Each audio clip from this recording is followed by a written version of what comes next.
Hello everybody, how you guys doing? We have werewolves on the menu today.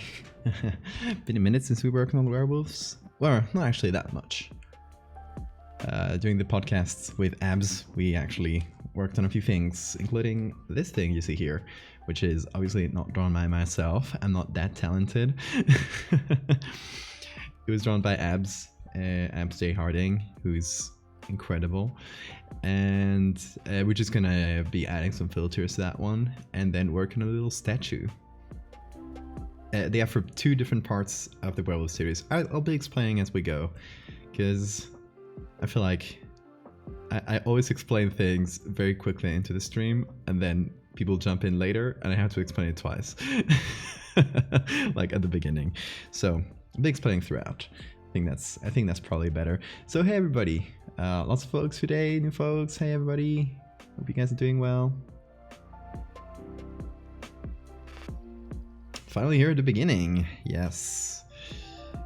Well, the beginning is usually where I try to explain things, but instead of explaining the whole lore, because yeah, it's gonna be a lot, let's just kind of jump in and see as we go. Okay, so we have two things to work on today. This is Saint Christopher, as drawn by the incredible Abs J. Harding, and we're just gonna be turning this into maybe something that looks like a woodcut. And then we have this, which is a statue made by Hannah Barrett, who's also worked on the series before with us. And it's supposed to be some a prehistoric statuette of a werewolf. I'm really hoping like this is not bad enough to trigger any like nudity things on on Twitch. I think it passes the filters. I really hope so, but y'all shush, okay? Don't say anything. Snitches get stitches. Twitch bullies are on the way. Let me do a quick thing here. This is in CYMK and I'd like it to be in RGB. So we'll convert here to sRGB. There we go. I hope that didn't break anything. Put a white again. Yeah, everything looks good. Good. Okay, I just wanted to convert this to sRGB because it's just going to be easier to work with. Working on some depressing policy work. Good luck. You got this. So, who is Saint Christopher?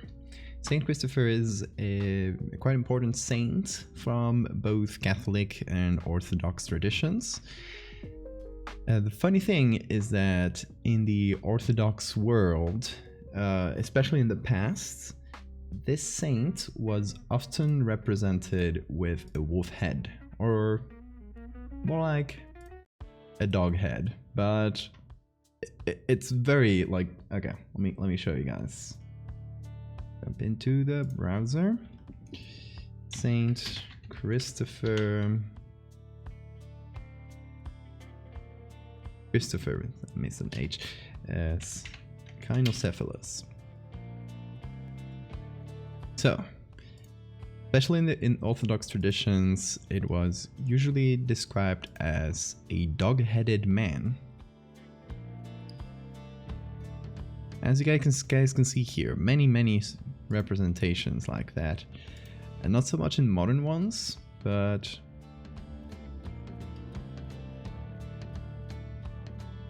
yeah, many such paintings, which I love. So we have a saint that's literally a lycanthrope in a lot of the Christian canon. So we definitely have to do something with it, right? The story of Saint Christopher is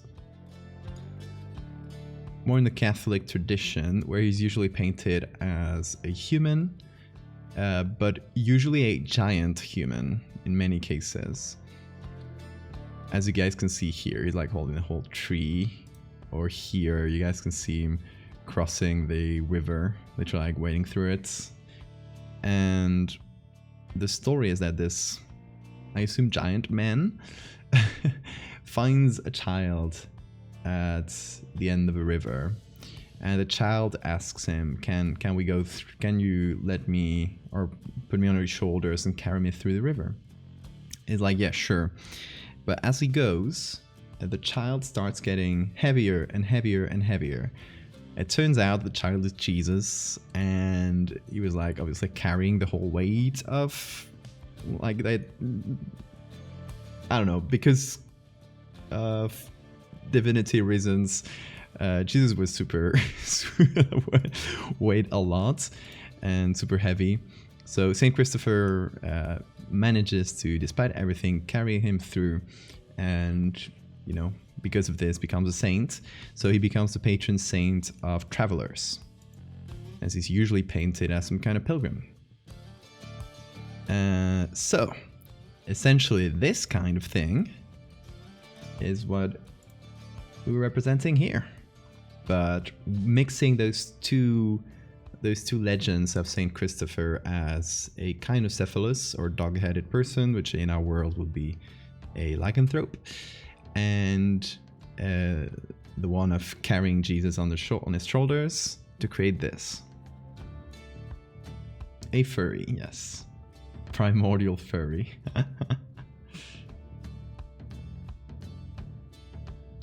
Super heavy but floats on water. Hey, don't try to apply logic. So, we have this, and we're gonna try and put that on paper, add grime as needed. I think we'll need to make the edges super, because they already have texture to them. Hey, Stefan. Thank you so much for the sub. Really appreciate it. Get that money away from Jeff Bezos. He don't need it. He don't need it. Density versus surface area. He was a transformer.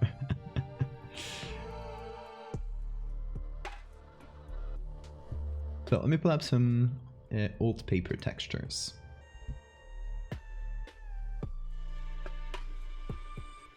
Let's see. We'll try a couple different ones, maybe. See what works. Oh, this has to be on multiply. Yep.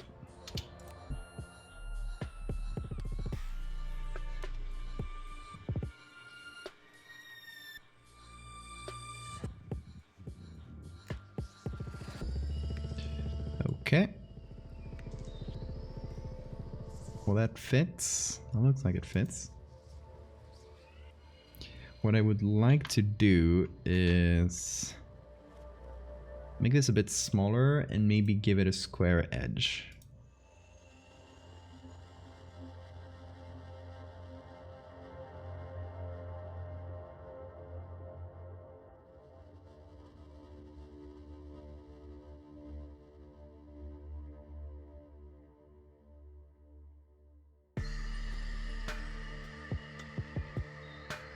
The idea is that I'm trying to choose slightly different paper textures, because we're gonna have this one be pretty close to.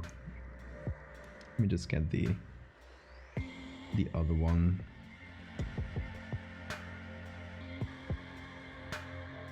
We have this other one of Saint Christopher, which is already presented as a more modern etching.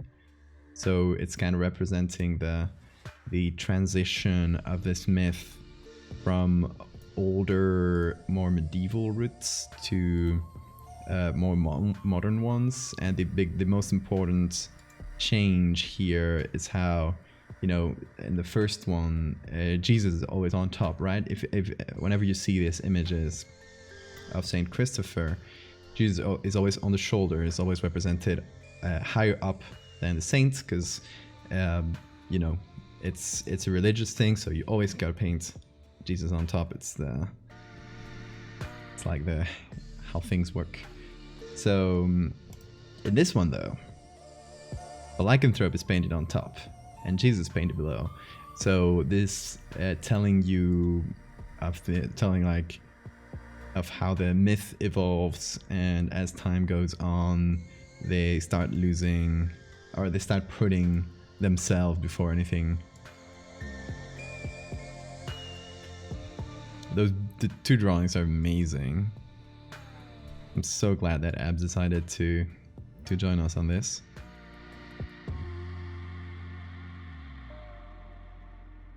Okay, I use a couple different paper textures on this.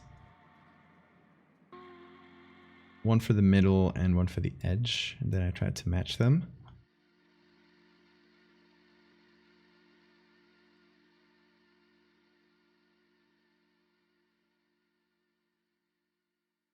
Let me see, because I also have... Actually, yeah, that's a good idea. Okay. Let me pull out a very specific image. That's a woodcut. Hold on, I'm gonna search it on Wikimedia.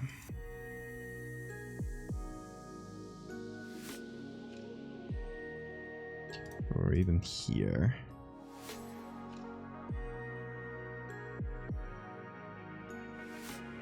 Okay, so we have this one, but it's the original version of this, not the vectorized modern one.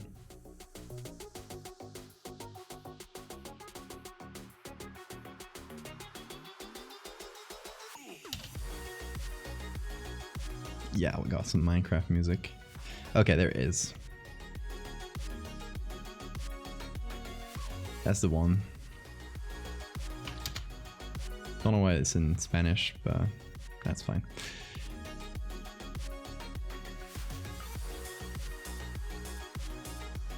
We have two slightly different versions, it seems. This doesn't seem to be a very good scan.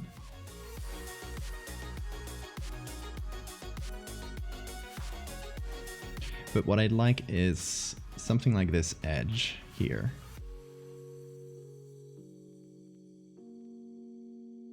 Caliph. And to match the paper texture from here. So obviously this is public domain.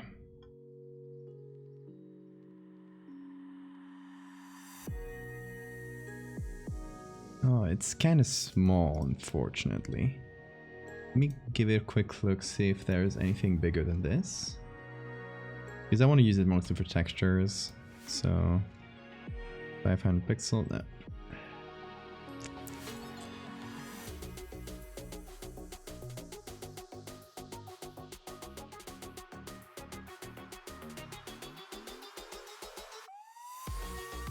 Okay, let's see if we find others. Because there's one specific one that also you could also use. I think woodblock prints. Here is. This one's beautiful. And also has similar vibes.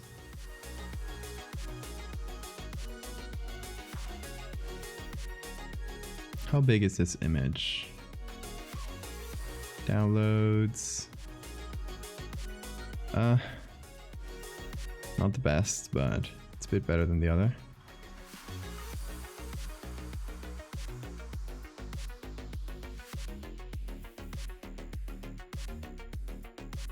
Okay.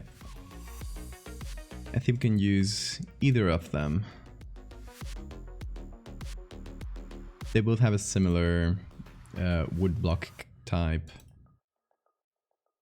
edge there.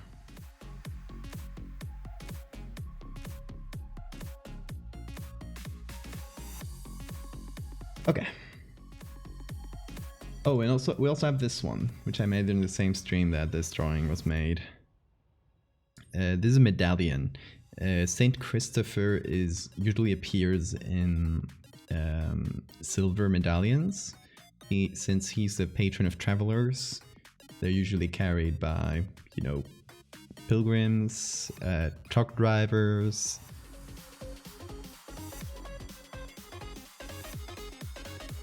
So in this case, what I did is just take a real Saint Christopher pendant, or one of these medallions and change the face to that of a different medallion of a wolf, essentially. So yeah, I really love the Saint Christopher story. It's very cool.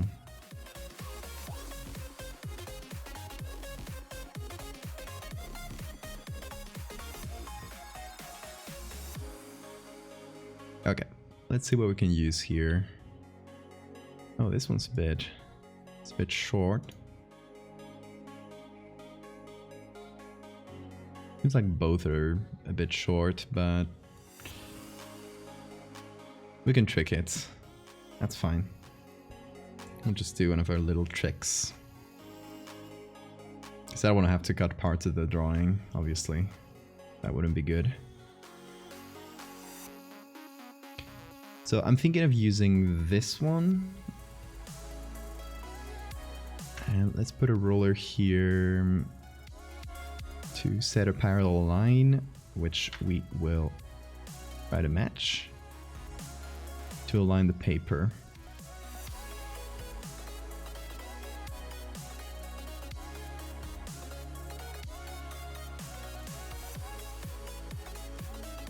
Yeah, it's not really, yeah, the wolf-headed saints are not something that's usually taught to me either, and I was raised Catholic. So, it sucks that a lot of these cool, more fantastical Christian myths were forgotten like that. It sucks. So, doing a copy of that. I'm gonna try and line that up. Then we'll try to combine both. We might have to move some lines around, but...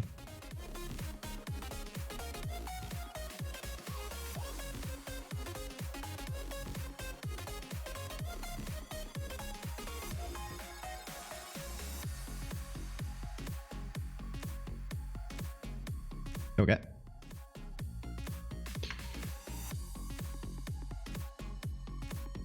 So we'll just be using this for the edge, and then anything in the middle we'll fill in with a clean paper texture like this one. That kind of matches the rest, and we'll start from there.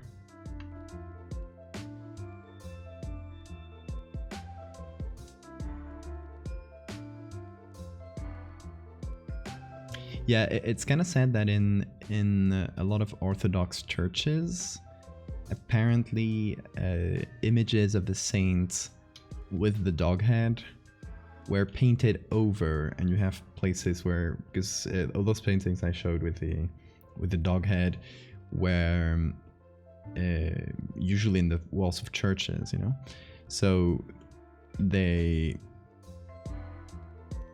started removing those and changing them into human faces, which kind of sucks. Well, I rather like the dog-headed guy, come on.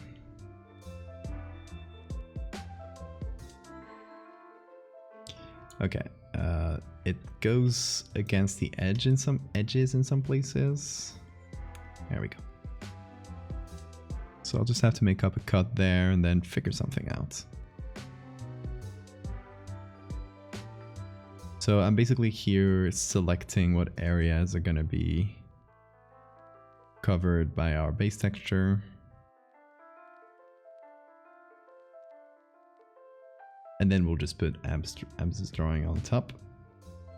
And I think that should do it. This one is a fairly quick edit. It shouldn't take too long unless we find some complications along the way. Should be a pretty straightforward deal.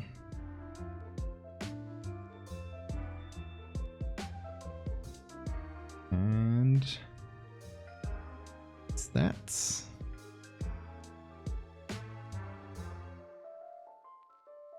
The good thing is that this area is the cut of the edge is going to be kind of clean, but then this will fill it in, so we'll be good.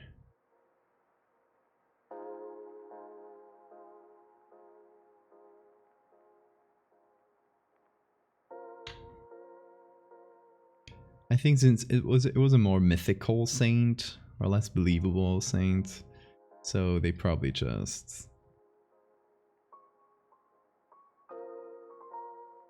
decided it was best to leave that specific part of the story out.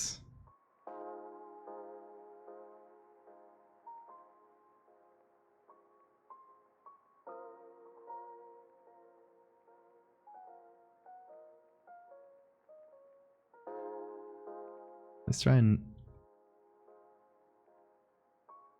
cut the least possible from the drawing.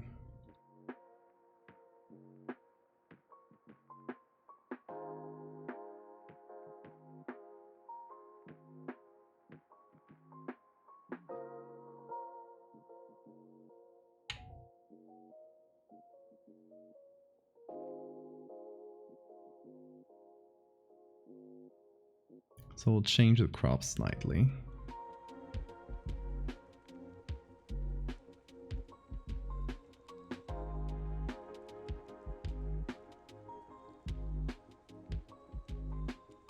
Whoa. There we go.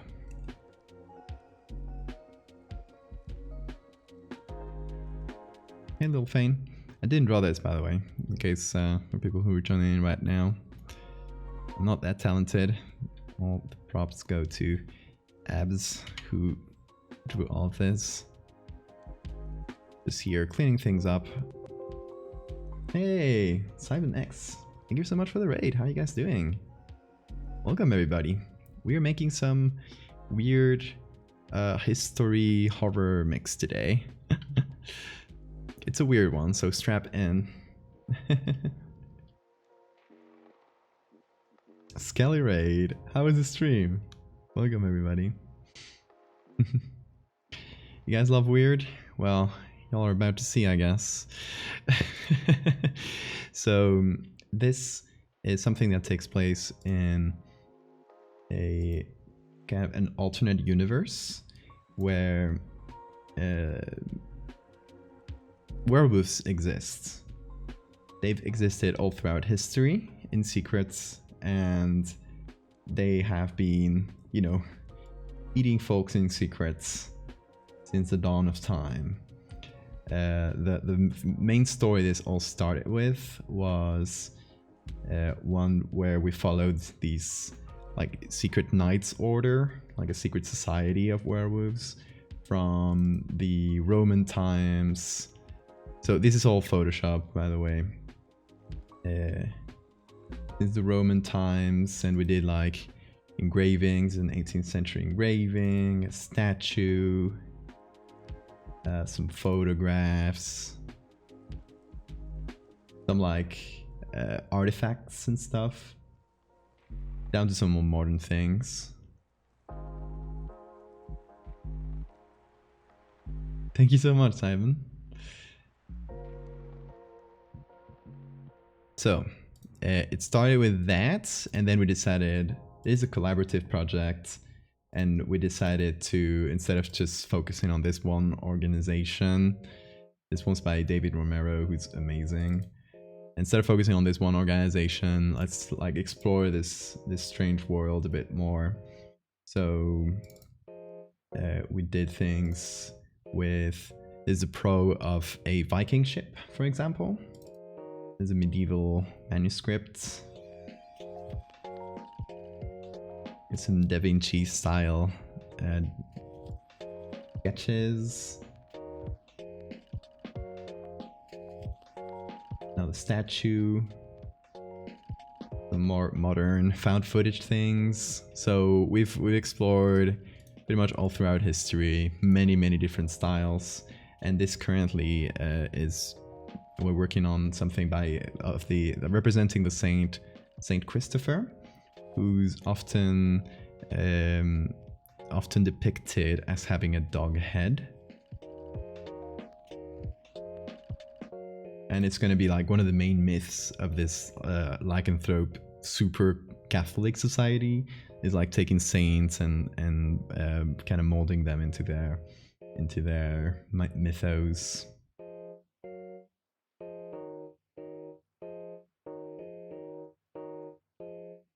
And we present it all through Twitter threads mostly.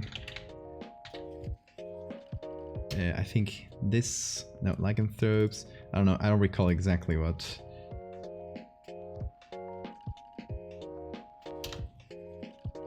Oh, that doesn't work. Anyway, I will give you guys the link so you guys can read it. Since it's a collaborative thing, it's better to just read it directly on Twitter where everyone has posted everything, because there it is. You guys got the link in chats if you guys want to not only see the pictures like I showed you quickly, but read the lore behind them. And see many more. I just showed you a small portion of them. Many artists, incredibly talented artists, have contributed to it. Yeah, they microdose silver, basically. That's another one of the... that's the latest part of the series we've done, is one exploring silver in this society.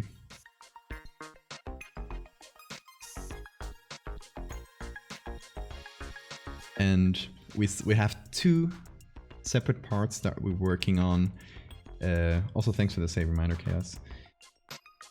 We have two different parts of the series we're working on. One of this is that one with Saint Christopher, which is also, depending on how many artists jump in, it's also going to feature other myths of the lycanthropes, kind of like show their culture through their myths.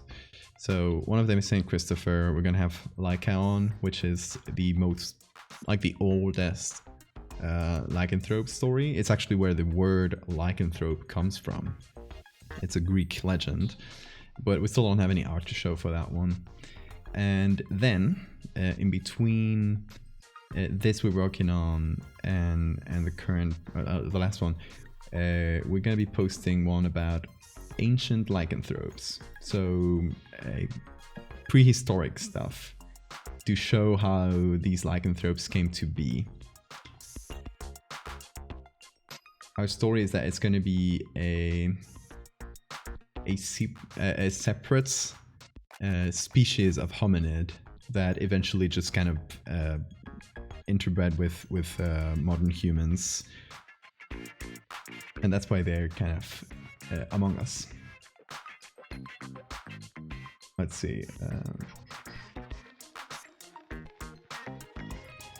So we did this one, which is the skeleton of a lycanthrope found in a very old cave in France. And I did this part here, which is the skeleton itself. And David Romero did the illustration here, which would be the reconstruction of this skeleton, right?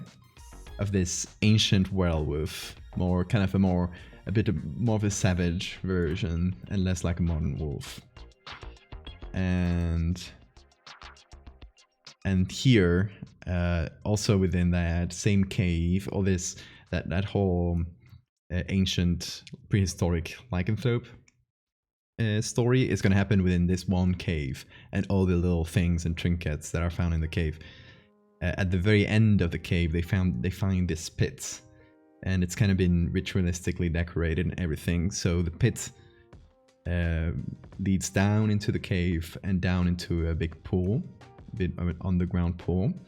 And at the bottom of this pool, they find a bunch of human skeletons full of bite marks and stuff. So it's supposed to be where the lycanthropes would, they would devour humans, and they would kind of ritualistically throw these bones into that pit. Werewolf archaeology, exactly. So we're gonna have that. The reconstruction I just showed. Some cave paintings, a little animation featuring cave paintings as well. And the other thing I'm going to be doing after I finish like oldifying this drawing a bit, is going to be this, which I hope doesn't trigger any Twitch like nudity filters. This is supposed to be like a Venus statue. If you guys don't know these classic statuettes.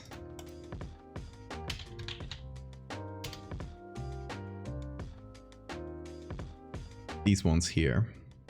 So something in this vibe that was done as a... one of the theories about these statues is that they were done as self-portraits of prehistoric women.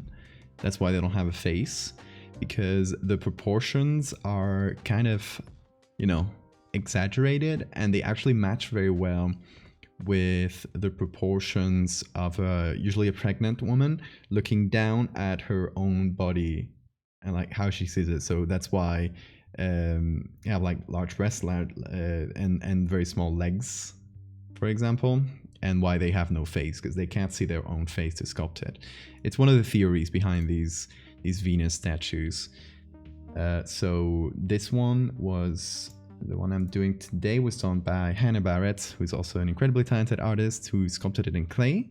And what we're going to be doing is, well, cutting it out to give it like a pure black background and adding some stone textures to make it look like it's made out of stone instead of clay, and breaking some little bits apart to make it older, to make it look older, like add some cracks and stuff. So that is what we're doing today.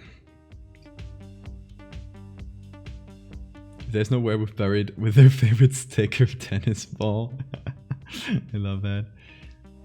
Not an ARG. It's just presented in a pretty straightforward way. The way we presented, if you saw the link I put a bit above in chat, I'll copy it again. It's presented kind of... I'll show you like this. Kind of like a museum. That's the vibe we want to go for. Kind of like you're walking through this museum full of artifacts from these lycanthropes, and someone's explaining the context behind them and a bit of the history of these werewolves. So that's why all the, you know, the artifacts and stuff are presented in this black background. You know, it's kind of museum vibes. So if you guys want to give it a read, for example, this is, just to give you guys an example, a statue represented a lycanthrope holding his own human skin in his arms. It is thought to have adorned the private hall of the French king Louis XIV in the 17th century. It likely represents Saint Edmund shedding his human self after his martyrdom. Don't know how to read today. Saint Edmund's story usually involves him being executed, his head thrown into the forests. It is found by searchers following a wolf that leads them to it. The Order of the New Moon, this kind of secret knight's order of werewolves, saw this wolf as the resurrection of the saint, who through piety was gifted a pure new form. The French House of Bourbon is believed to have carried lycanthropy, but this information was carefully kept secret. Their association with the Order of the New Moon can only be assumed from the few private artifacts that survive today. How do you take interest in this type of art? I've always done Photoshop like since seriously like for 5-6 years now, and I started doing more surreal things, but at some point I decided to change it up and do some more narrative stuff, and found that the best way to do this is with public domain things. So you're usually going to be veering through historical stuff, which is also an interest of mine, right? I really like history, so it kind of meshes the kind of things I like very well. So yeah, this kind of presented pretty straightforward in a museum kind of way. It's not like an ARG where you have to kind of go find things. Oh, this is probably my favorite.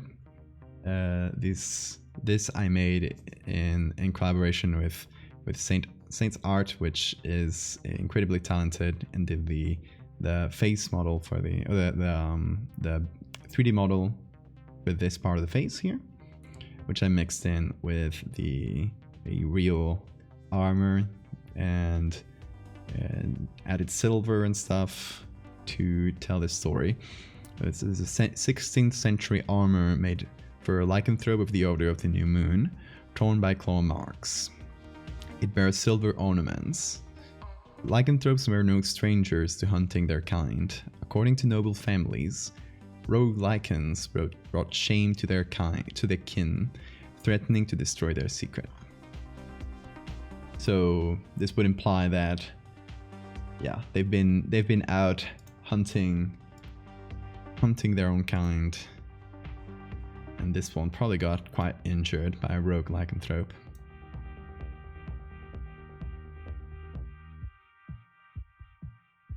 So back to this one.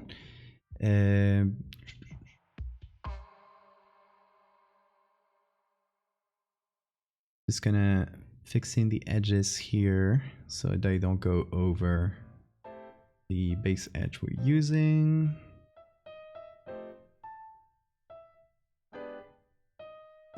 Then we have to match the papers. Oh, is Photoshop being annoying? Oh, it is. I hate when it does that. Sometimes it kind of gets locked like this, and you have to reopen the document. I have no idea why that happens. So we gotta let it save for a second, then I'll reopen it, it'll be fine. Photoshop being Photoshop, I guess. Okay, that's closed and open. There we go.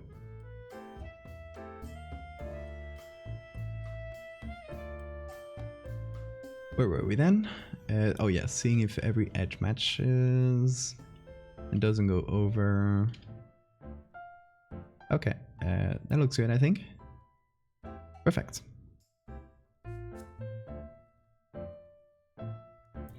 So this is gonna be replicating a woodblock image. So this is usually made by carving directly into a block of wood, and you're carving the negative image, and you're essentially like, yeah, doing it backwards. You're carving the negative image, then you put some ink into the block of wood and you paste it on a paper, and it gives you something like this. Hey, Abs is here. Abs made the drawing that we're working with today. So you can see what I did so far. I used this one here as a base because I like the edge, and well, it was Saint Christopher as well, so thematically appropriate. But I wanted to use this thick kind of edge.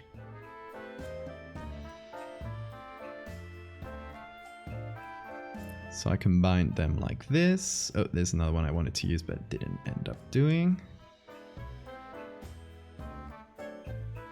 And right now I want to match the paper we're adding. So this one here to the one right next to it. So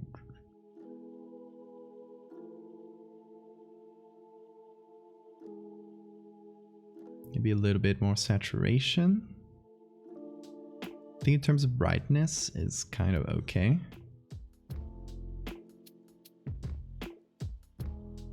No, it's too saturated now.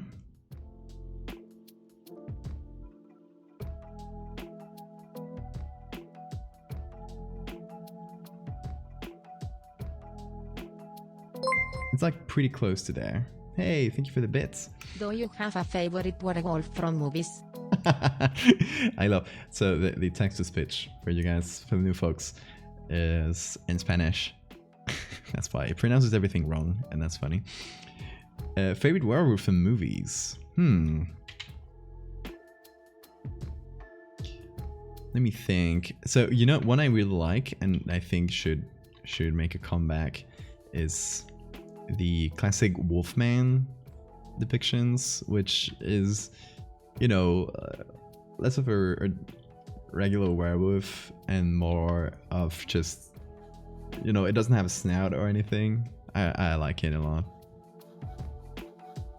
Another one we were talking about the other day with Abs and the others is a very fun scene from Harry Potter, from the movies Harry Potter. Not specifically from J.K. Rowling's problematic writing of them, but specifically in the movie, there is a very good scene where we have Professor Snape explaining some, like doing a lesson on werewolves, and as he does, he's passing some slides, and the slides have something that is essentially the same thing we're doing in this series with like historical depictions of werewolves, and they're just very good. Let me see if I can find it to show you guys real quick.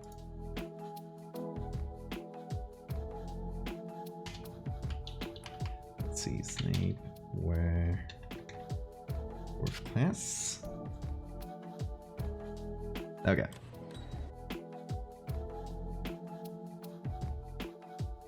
This part here in Prisoner of Azkaban. It's a bit without the sound, but here he has some slides in the background with, I love this, historic Egyptian, and the Da Vinci one is fantastic.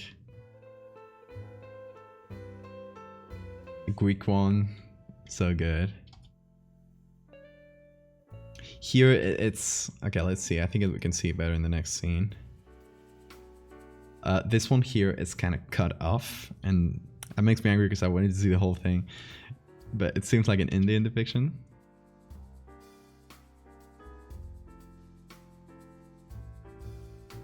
Here in the background, there's a mosaic. And I don't think we can see anymore. So, very cool. I love these.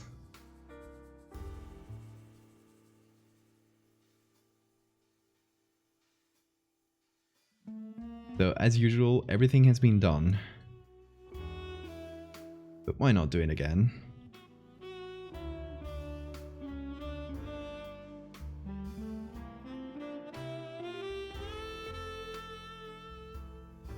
Let me give this a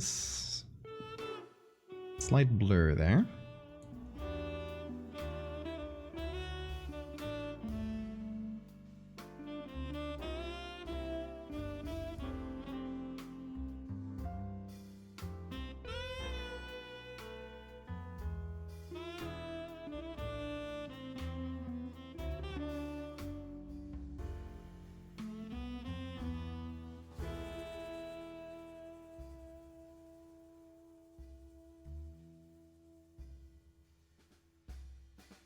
Okay, anything else over there? Any other wonky edge? A little bit there. Okay. And next thing I want to add is on top of this paper, I want to do some color changes so the transition is a bit smoother.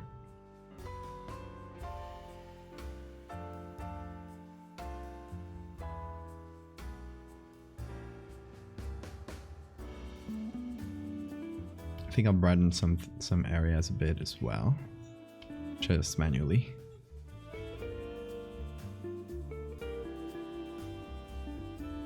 So we'll go with a soft light. Jesus be judging. Yeah, I love that, Jesus. Because, you know, it's accurate to the time. The funny thing about old artists, or all artists, like, no, Renaissance artists, medieval artists, trying to paint Jesus as a baby, is that they often chose to paint him with a very adult face, just in a baby body, and it's just so funny sometimes.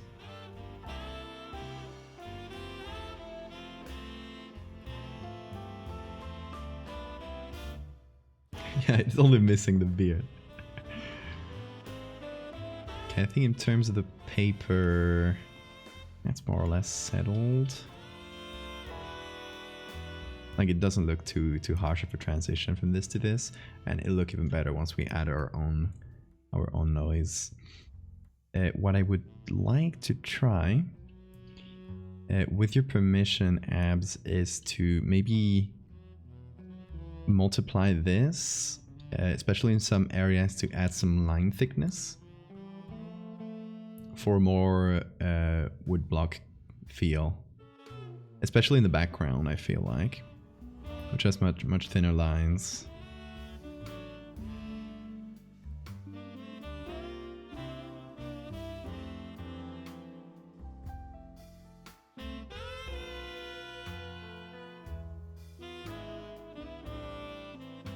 Okay, so let's give that a try.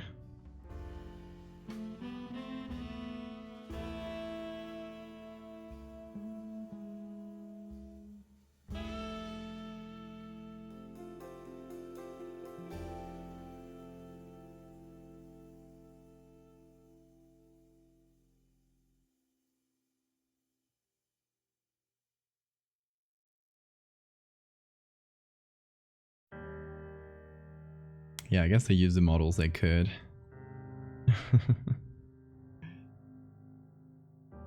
Yeah, imagine being cast as the model. Oh my god, I'm gonna be the model in a... I don't know, Michelangelo painting. And you're meant to be the baby. You're posing as baby Jesus.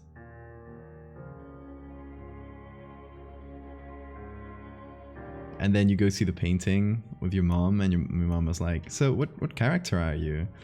You're like kind of embarrassed. I'm the baby. They drew horses with human eyes, that's true. It doesn't get much creepier than that.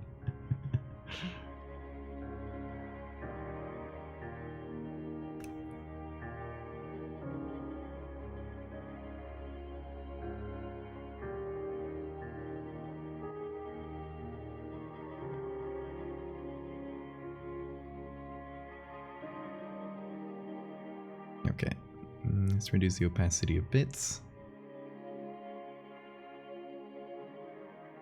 Let's see if there are any other like shades of gray.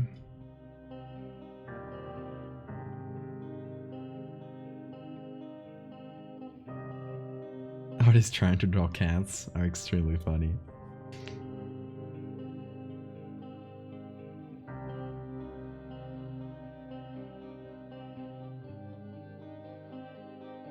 I'll try something here.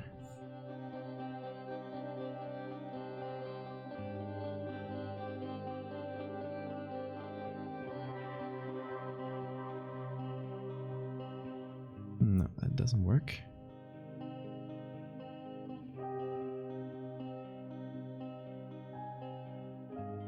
Oh, I guess that's transparency. Yeah, that makes sense.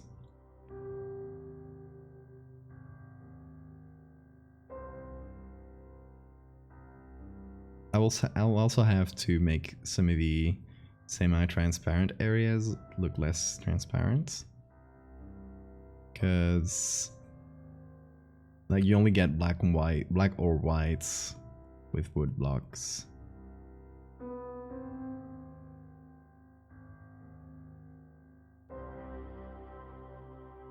We can cheat it a bit, but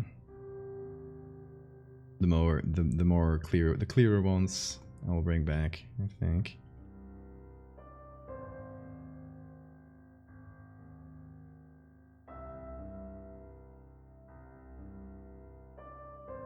I think we can allow ourselves to cheat in some areas. We don't want it to look super dark.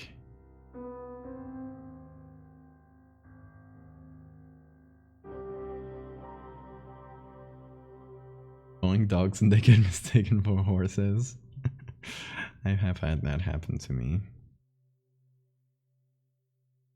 It does happen.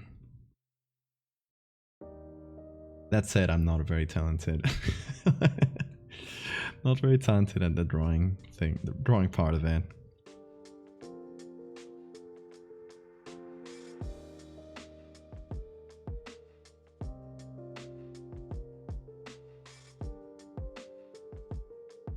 Okay, I think What I should do now to amplify that feel is put everything together into a single layer. And then I'm gonna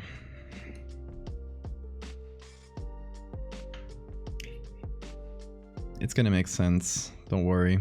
Gonna give everything a little bit of blur. I don't know exactly how much yet. I'm gonna go here to this corner to apply it, and then I'm gonna sharpen that. Disney's dinosaur. You've been thinking about Disney's dinosaur a lot lately.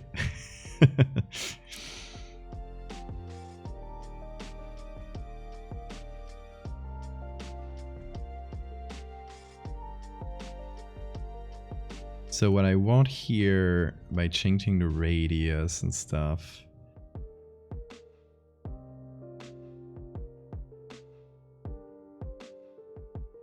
is to give this, obviously not that much, but that sharpened look. That's all about finding the right balance there. It's a bit, about 2, I think is good.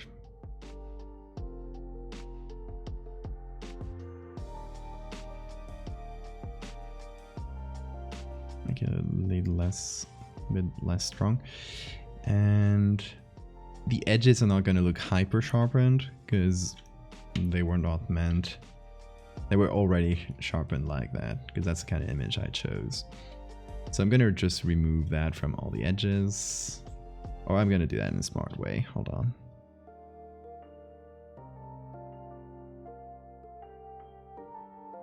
There we go.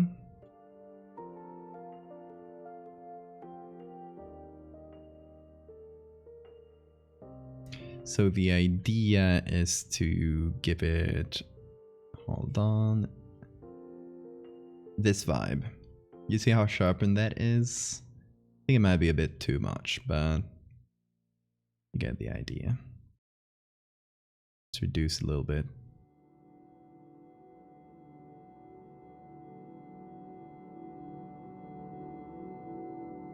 That photograph of the crown sculptor has been haunting me. It is haunting. I agree with that.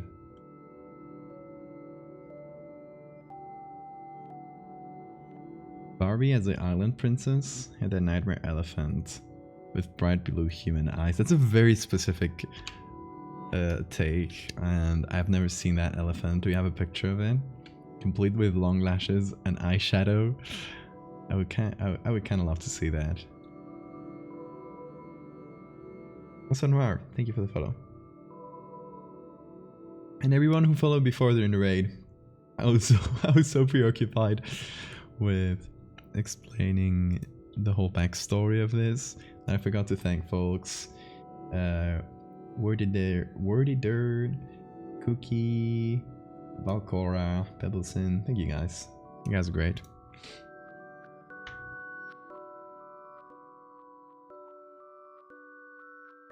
Okay, so after the sharpening, I think everything is more or less equal in sharpness. I hope so. We add a little bit of grain, blends everything together, takes a bit of the edge off that sharpening. Spark Kitsune, thank you for the follow. We add a bit of vignetting so the lighting is not like all equal across the board.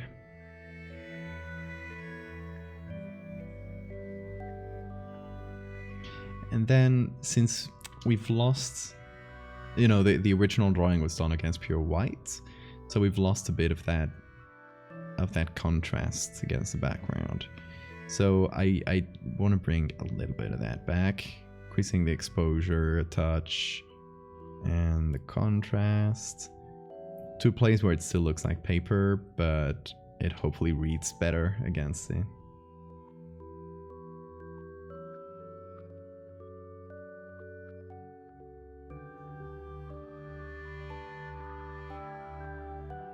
We can give it a touch of yellow if we think we went too far with the whites.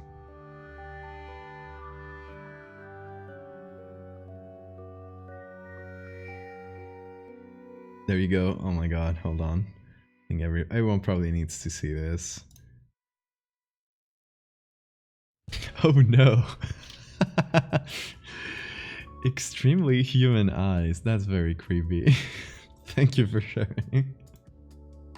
I agree with your assessments. That is very uncanny.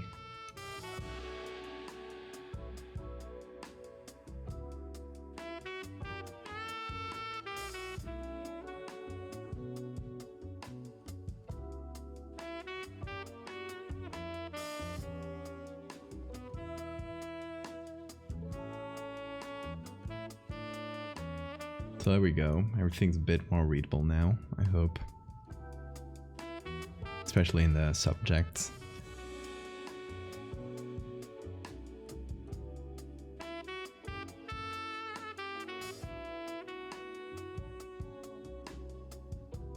A bird movie? An animated bird movie with terrible human eyes? Oh, if you find that, the name of that, or an image, I would love to see it.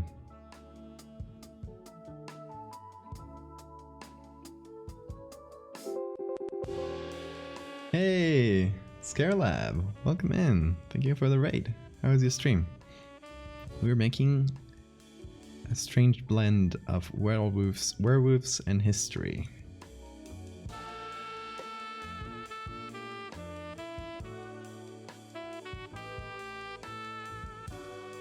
I'm seeing some color grading. Could be nice.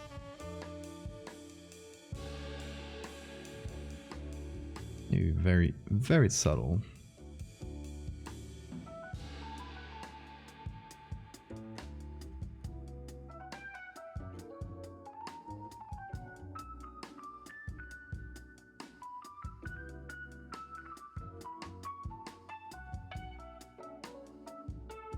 Okay, so we can now compare this to what it used to be. Oh, our initial image.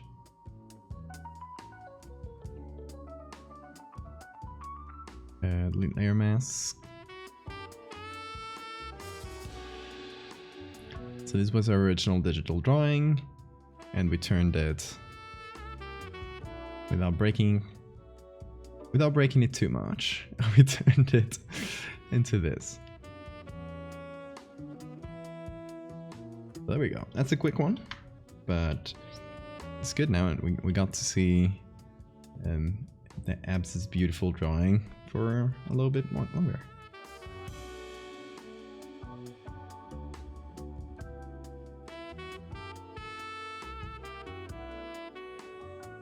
So let me give this a quick save. It's taking a while.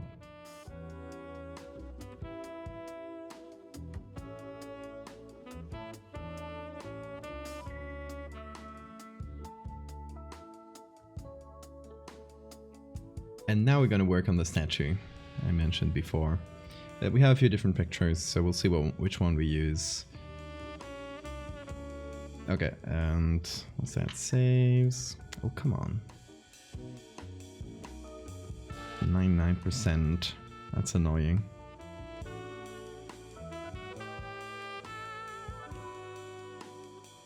There we go. Okay.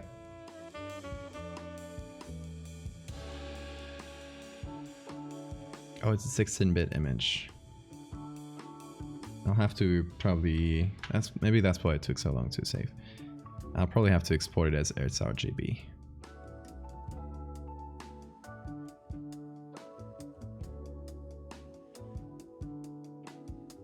Let's save that here. Okay. Now, here we have a few different photos that Hannah took of the statue she did. And we're gonna choose... I think we're just gonna choose one for now. Let's see. I'm trying to see, depending on the lighting.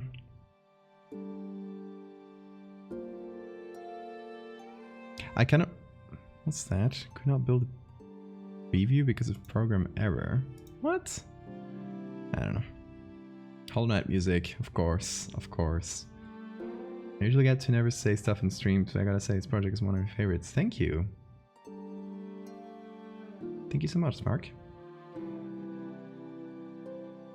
I finally found it. The movie is called Birds Like Us. Oh my god, that already sounds creepy. Here's this one, but they're all terrible. Let's see the birds. Oh no. Oh no.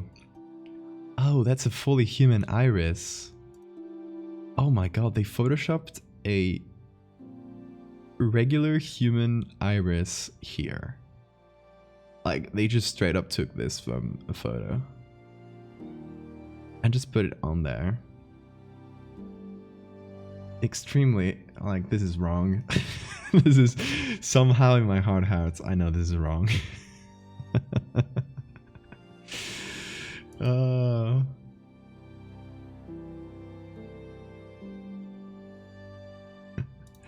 Very, very wrong. What is that, Sora? First time I saw it, it activated yeah, survival. Oh my god. Understandably.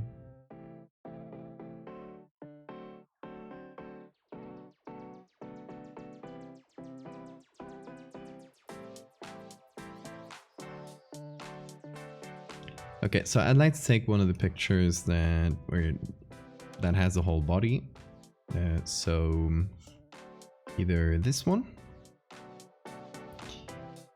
This one's nice as well. This one's cool, but we're lacking we don't have the whole feet.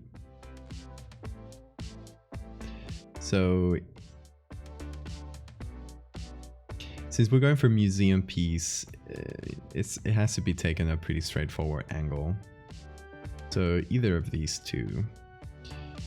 Let's see, in terms of the lighting, I like this one a bit better because the lighting is slightly softer on the face and we can distinguish it better. Or we could fix that manually anyway.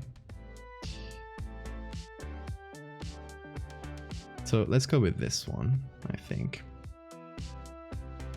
The Dead Song and instrumental, yes. Good catch, good catch. So first thing we're doing is rotate the image. We're gonna do vertical.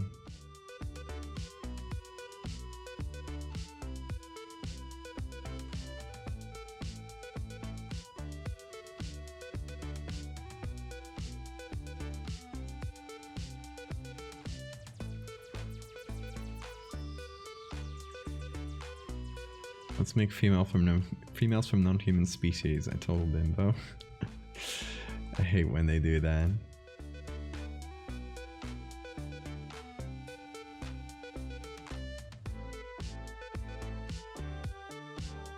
Okay, so let's start with a quick select subject here. It should do the trick for this kind of thing. It's pretty straightforward cut. There's nothing else in the frame, so the Photoshop AI has it easy. Easy. Perfect. So we can start with this. We'll have to fix up the edge and then mostly just add the stone textures to make it feel more like the Venus statues it's modeled after. So just for context again, for folks who jumped in a bit later, this is based, well, it's going to go into our prehistoric werewolves series. And just to show you guys some of those.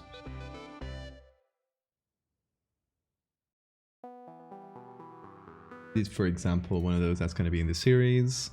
So the series takes place or talks about the discoveries in a specific cave in France where evidence of ancient prehistoric werewolves has been found.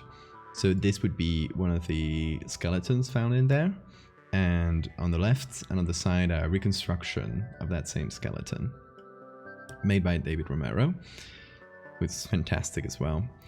And yeah, so we have that side by side. This is actually the skull of a dire wolf, so an extinct species of canid.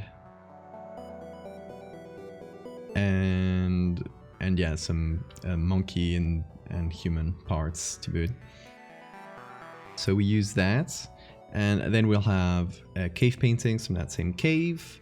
This statuette based on a Venus statue. Oh my god, that was... I hate that. So it's meant to be something like this. Like these ancient Venus statues.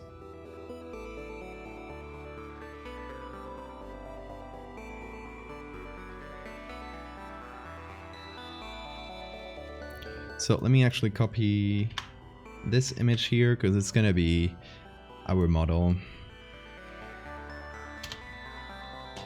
We need some kind of stone, some porous stone textures, and we'll go and try and find that.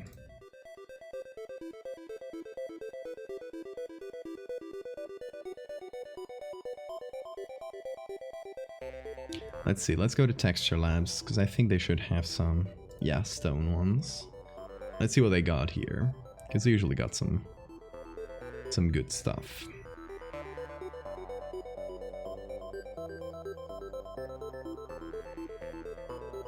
I'd like something pretty close-up details, and not like this too far away, right? Some close details and mostly brighter textures instead of really dark stuff. Like this would be kind of hard. So they don't have a lot of stone textures here. Let's go to Unsplash, which usually has some good textures. Oh, I forgot to put myself in browser mode. There it is. Sandstone, that's good. Yeah, because it has that porous feel. Let's see. This is good.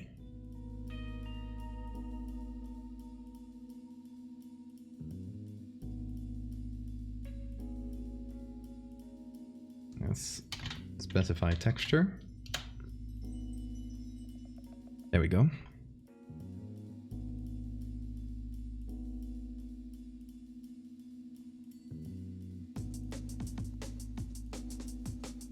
This one's not bad. I mean, maybe we actually take some stuff from the Venus statue. Maybe that's not such a bad idea. Because, you know, it has, like, specifically this one. Because I bet there's gonna be free pictures of it. It's the Venus Willendorf Venus. Let's see.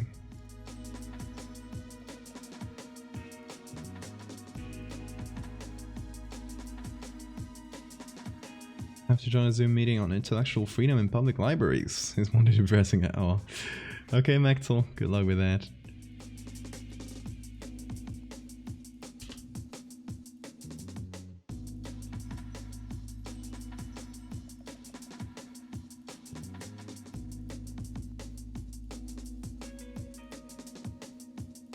Oh, is this, hold on.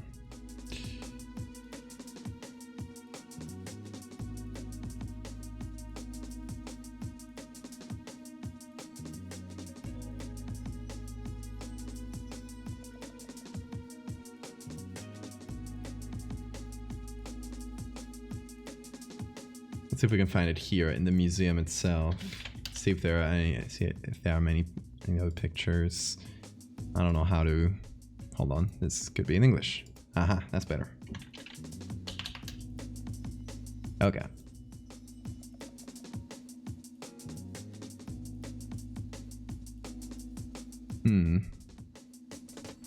Don't they have pictures? These are papers. That's silly of them to not have pictures.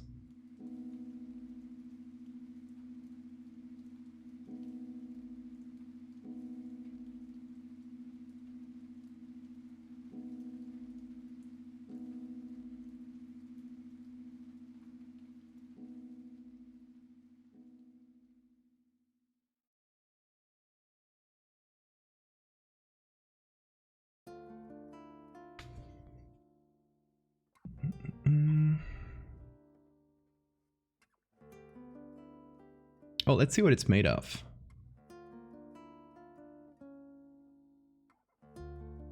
Limestone.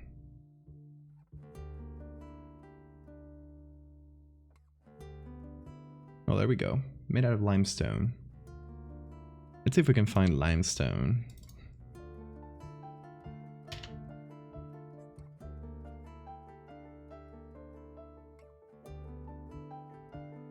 Nothing too good up close.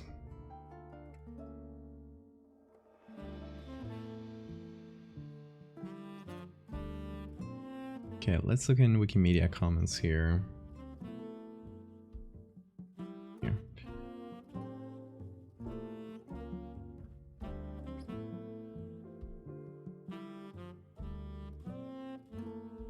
Because there are many Venus figurines that we can probably use. Where's Hold on. Hold on. Why is this on Why is this on Wikimedia Commons? What's up with that?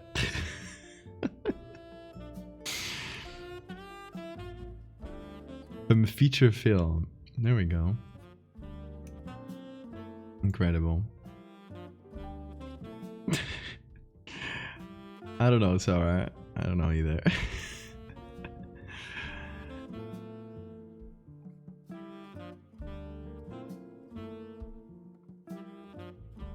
Let's see.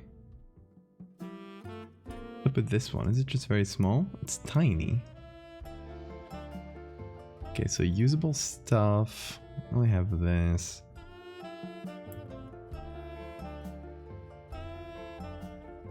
You know, let's just go with our own textures. So try to take from the Venus one.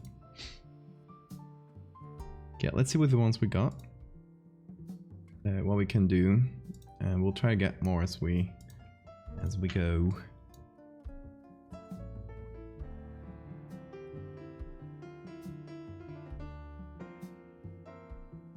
The link, oh, I closed it already, I think. It's gonna be there if you look for Venus figurine with no restrictions.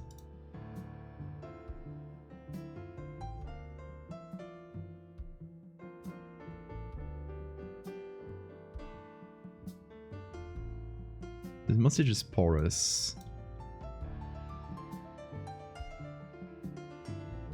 I think this one could be used pretty easily.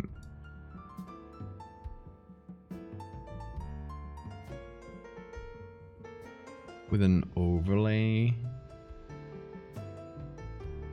Hold on.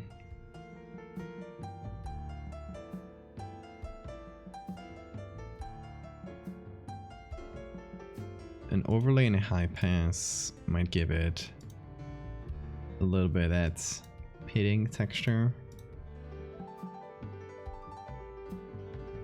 Really soft lights.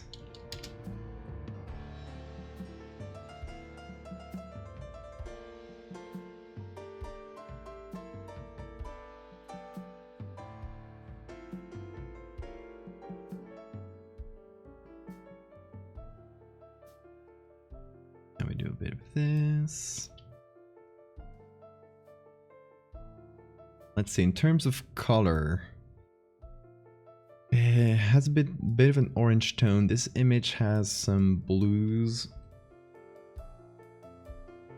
in the shadows that maybe we can remove.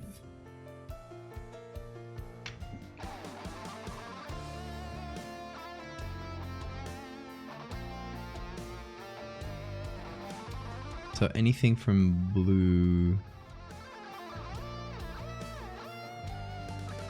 to pink, essentially.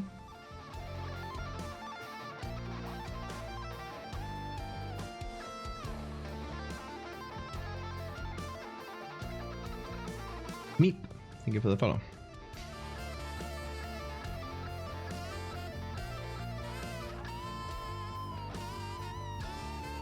It actually doesn't do much.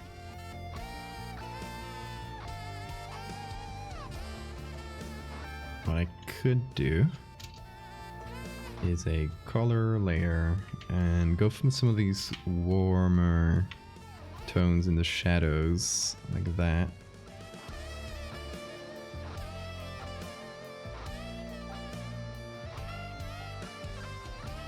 add that to the shadows to remove some of those blues that look less, I don't know. For some reason they make it look less like stone.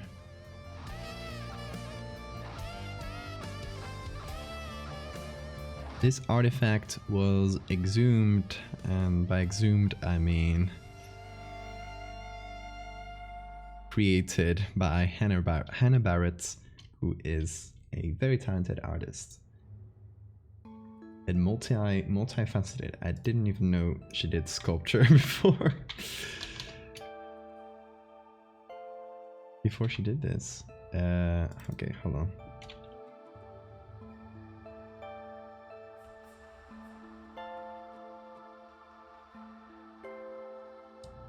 Let me get you guys her Twitter.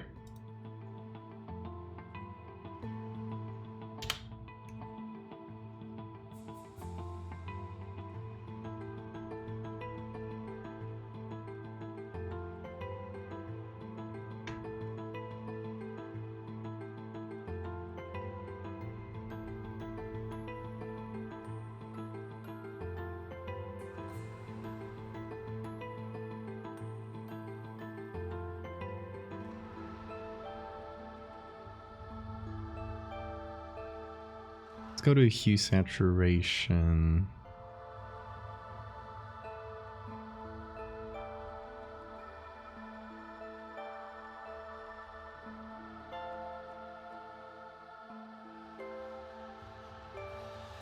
Oh, it's meant to be 0. There we go.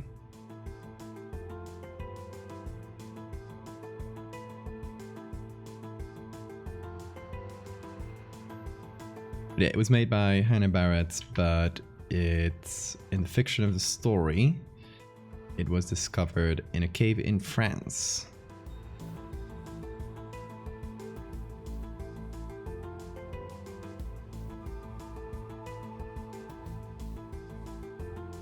I have it written somewhere, the exact place, but I don't recall it off the top of my head. Somewhere in like southern central France.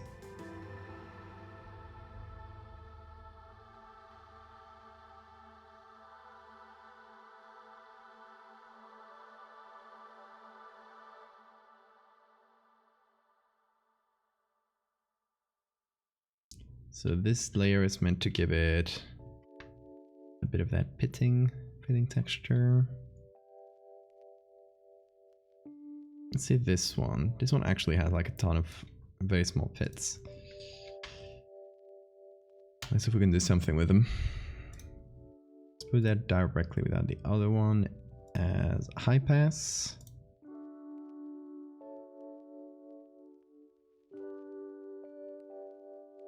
Like this.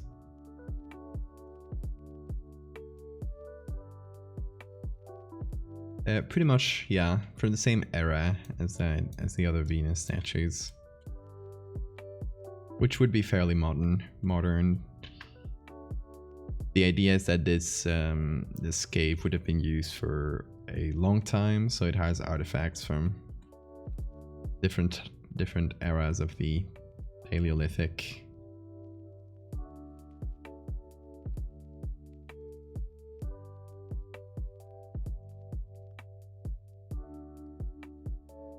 Need to fix up some of these edges, I think.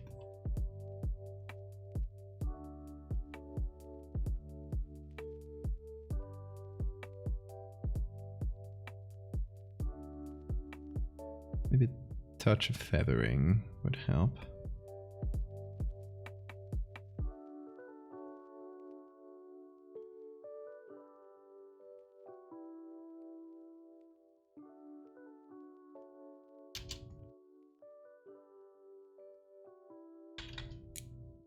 Okay, a little bit of our own lights and shadows.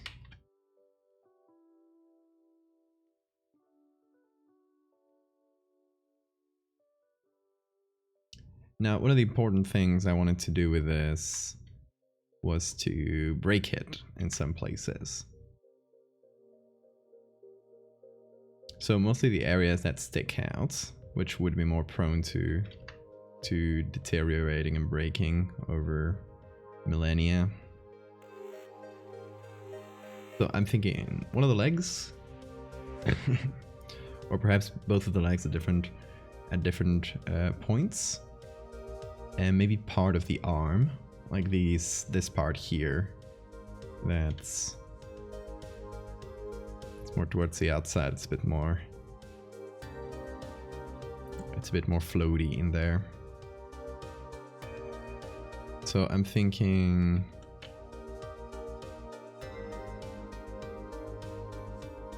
let's see, this one for example has broken feet, right? Or assumed to be broken. I don't think it was made without feet.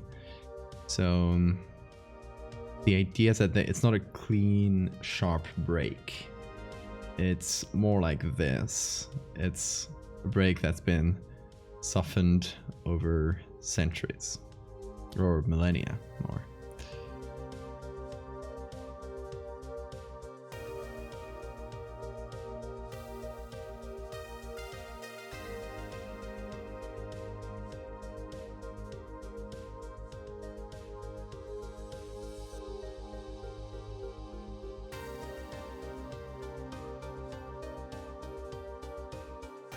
So maybe one has a foot that's broken and the other one is higher up, like over here.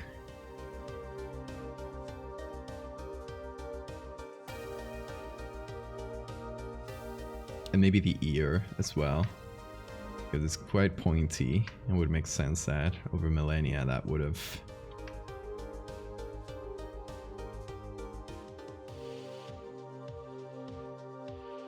been cut at some point.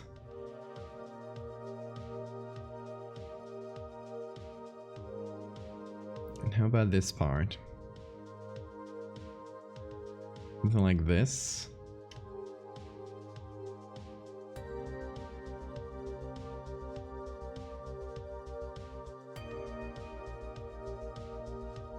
I'm not sure about this arm bits being cut. What do you guys think? Here's with and without. Obviously no textures or anything yet, but just considering the general shape of it, what do you guys prefer?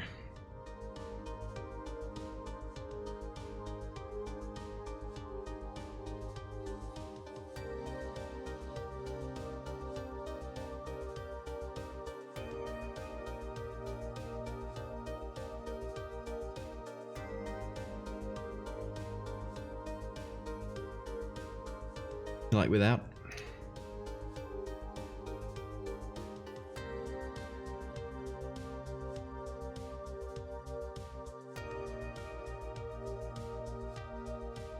Take a chunk out of the surface.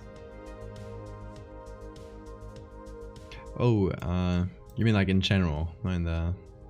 Oh, rather than a whole section of the arm. I feel like if you take a bit, you gotta take the whole thing. Because this is super fragile. Like it's... If it starts breaking, it makes sense that the whole thing would break instead of just a little bit.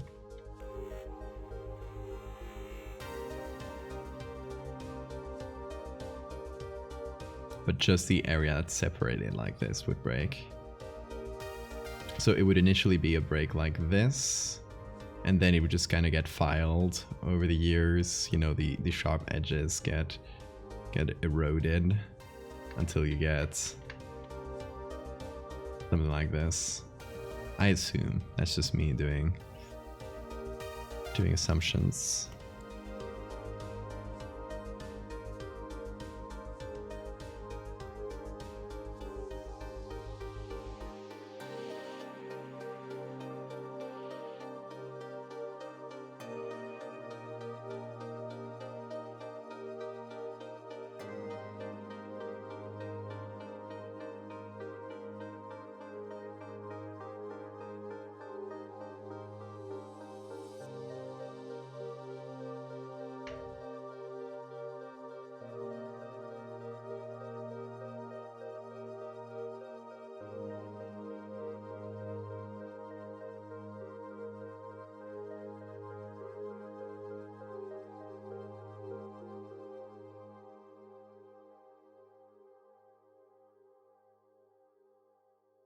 So always gotta mix color with the lighting, because as you make the lighting, like the shadows stronger, for example, the colors will stop making sense.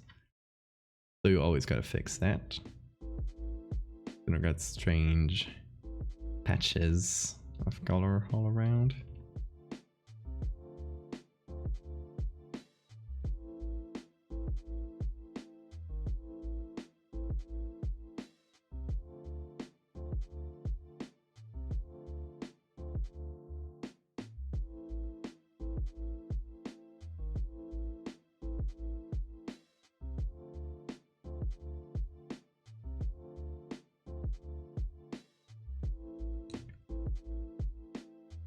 Okay, in terms of texture, we got 2 right now.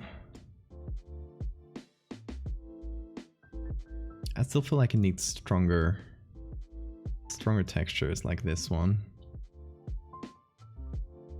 that feel like they change the surface a bit more. Let's go look for more images. One has some good weathering, but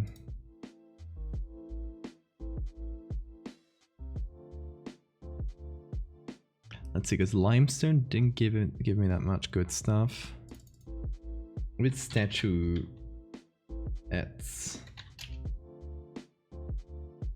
no, that won't give me anything there. Maybe Wikimedia, see.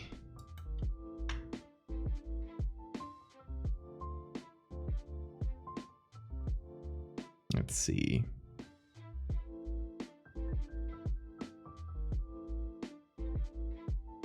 Look like very old statues.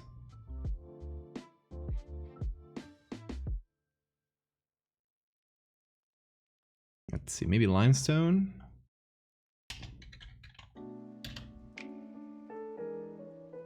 Oh, there we go. Oh yeah, we definitely got some good stuff in here. This is the kind of texture we want to go for. Where's this from? This feels like the Met. Yes, of course it is the Met.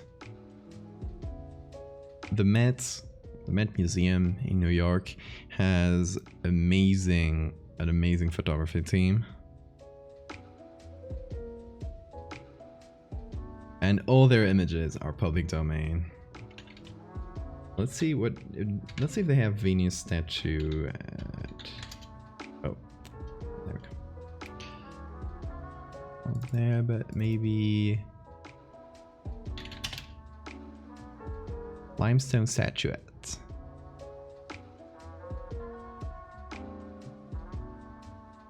The images from the Mets, like these images, are one of the reasons this whole series exists. Because they just release all these to the public domain, so you can just use them. That's fantastic.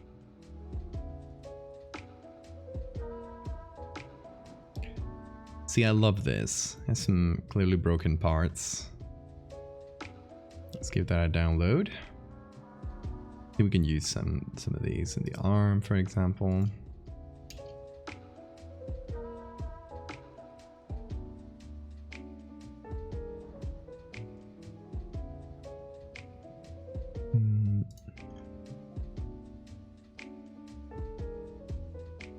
Let's see, maybe this one. It's a bit more weathered.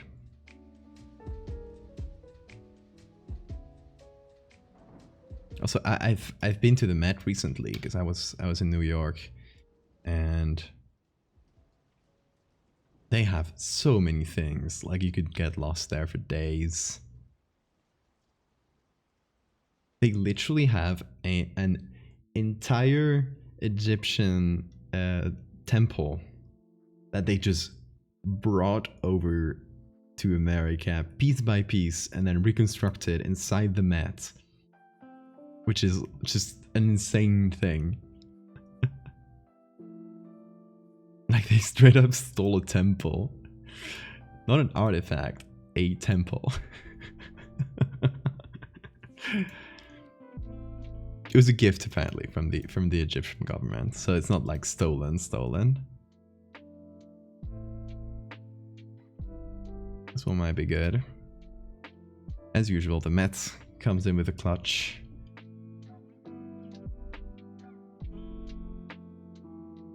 Okay.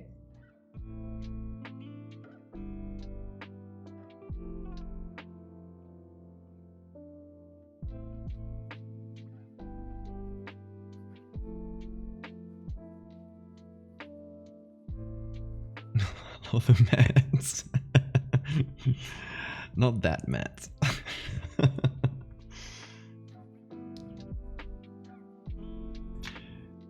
Look, this guy's chilling. I love this guy, by the way. Look at, like, he is the definition of chilling. I wish I could be him.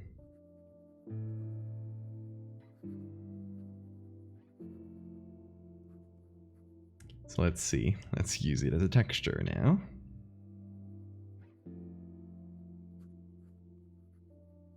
Yeah, it's chilling hard. Like,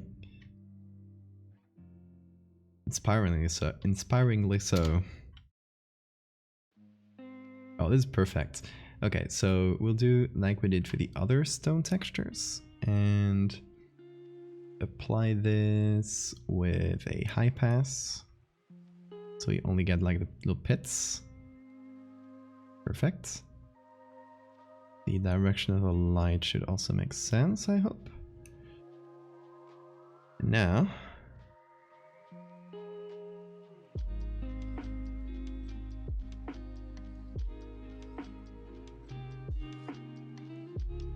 let's see if we can make that work.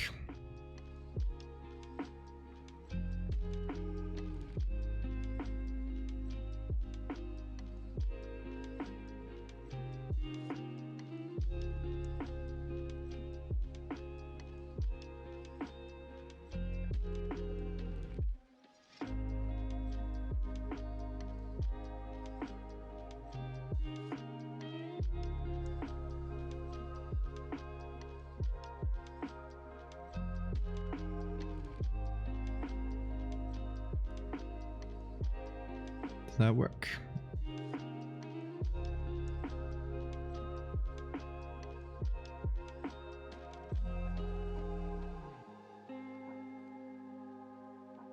Let's see, I think it's not enough. Might be a good base.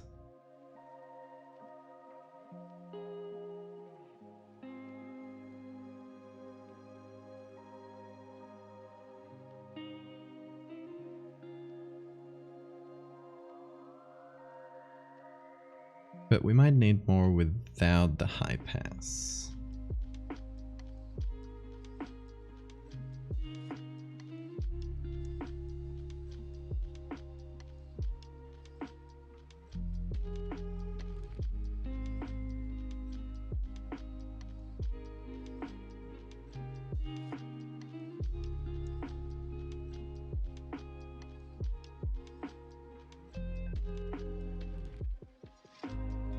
Okay, I'm trying to find places where the lighting will make more sense.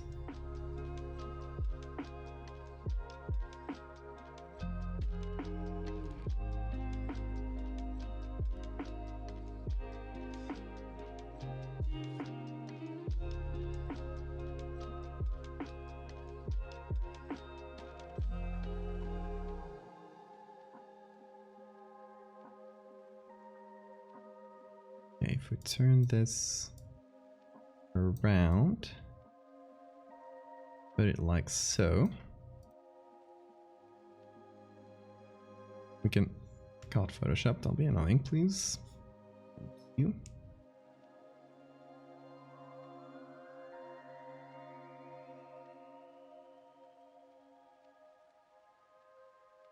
Yeah, I was thinking if we apply them smartly like this, we could potentially just straight up add textures in normal mode.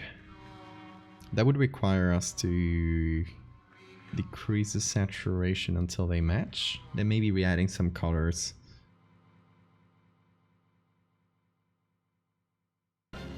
So everything hopefully fits together. We will see.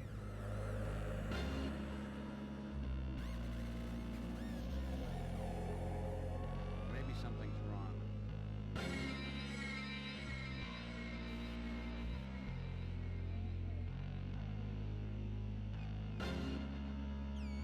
So we'll have to use the same lad here in many different places.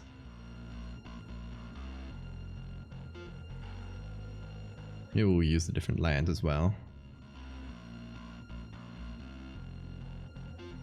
Like these lads here, they feel very old.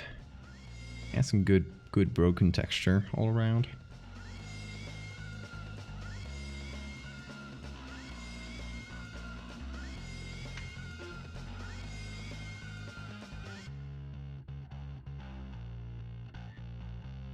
So I'm feeling like some of those textures, if applied correctly, I think we need a flip.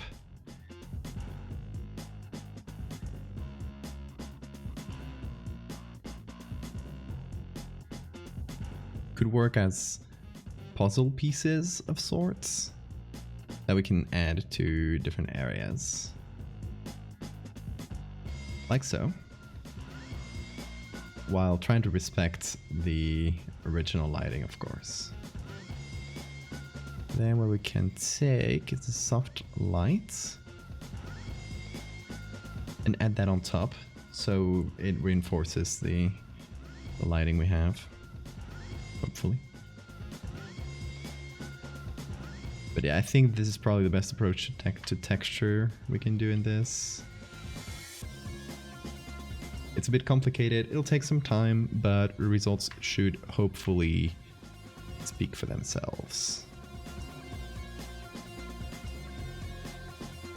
Let's see. It was a bit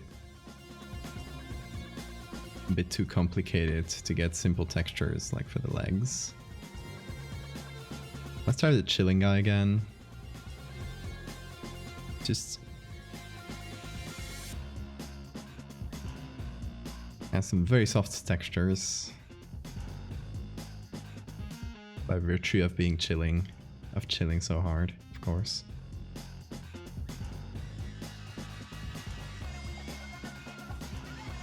And we can use it like that.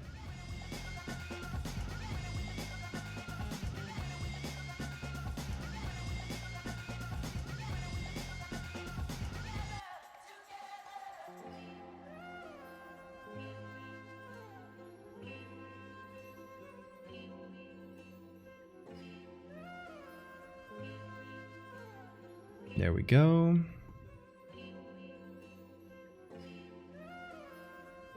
What do you guys think so far in terms of the textures we're adding? Are they looking convincing so far to you? Hey, agent.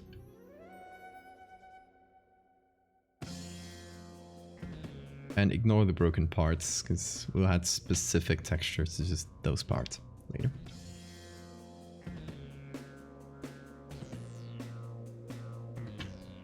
That's what we can use for the breasts.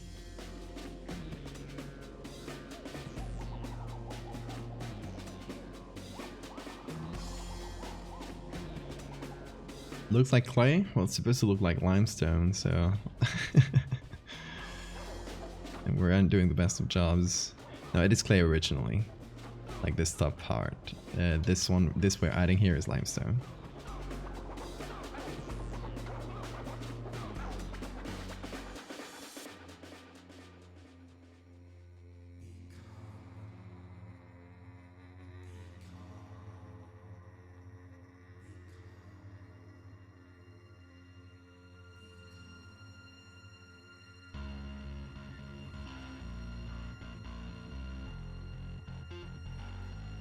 Okay, whoa, stop. The zoom in Photoshop is... God, I hope they fix that part. One of the most annoying parts.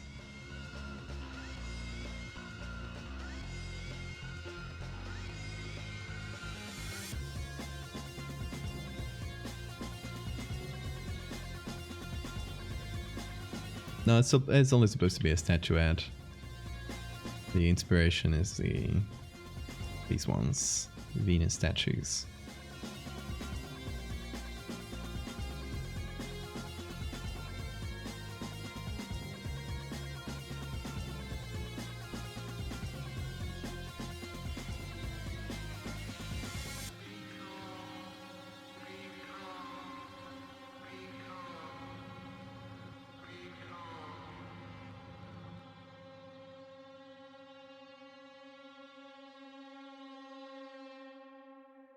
Okay, I don't want to lose too much of the original shapes by adding too many textures on top of them. That's definitely one of the concerns. So in some cases I might have to reinforce them and re-add some shadows to them so we don't completely like lose them.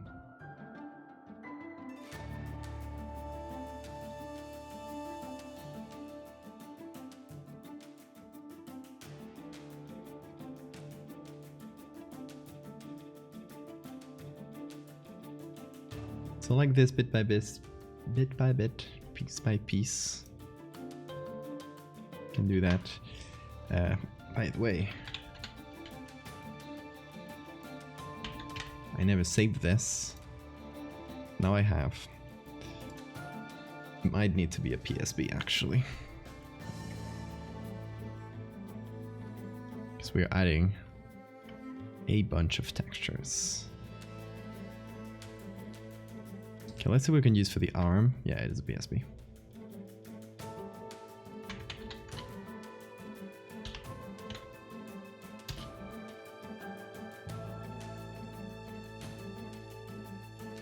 Gotta give it a sec now. Sorry if that spiked the mic.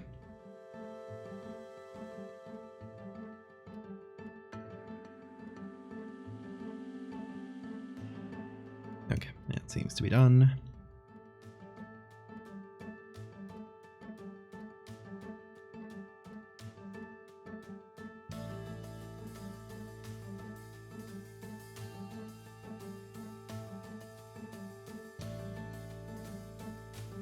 It's going to be a very large document as we do this part, because we're basically like re-adding again and again the same very large images. So we'll have to deal with that in due time, I think. It doesn't really work that well, actually. That might be better.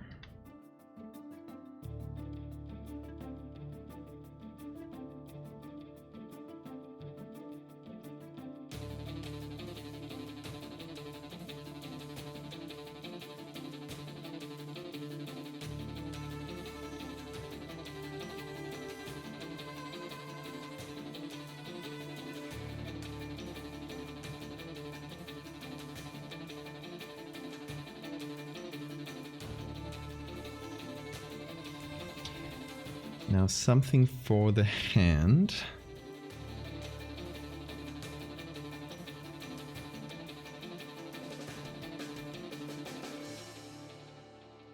Probably this, since it's very well lit.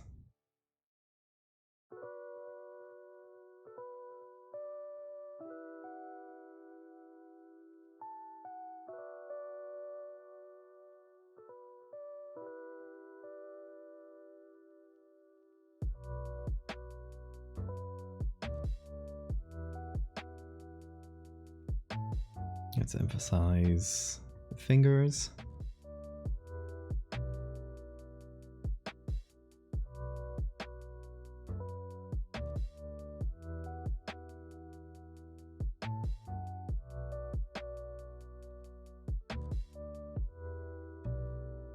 Again, here emphasize just any pre-existing lights and shadows.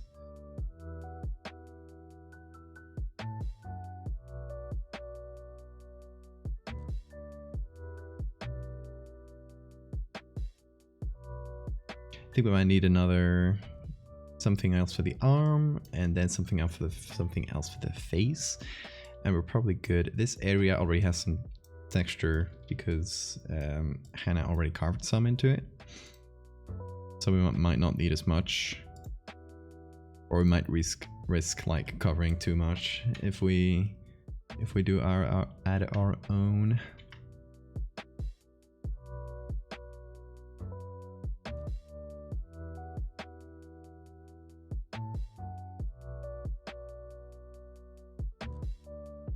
Okay, I think another one of the chilling guy. Just chilling. He has an arm actually, so.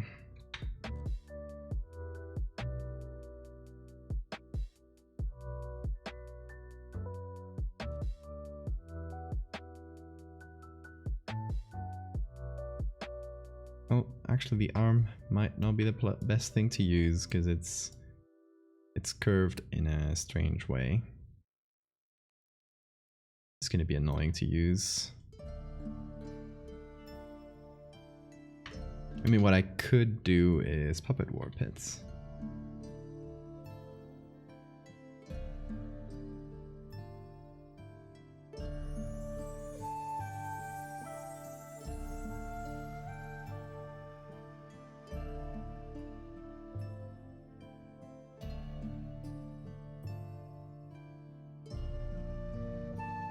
Okay. I think that'll serve us partially at least.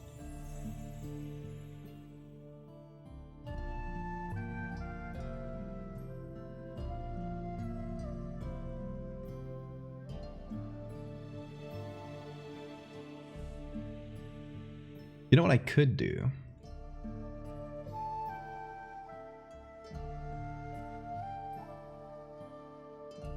Take the statue itself and remove all color.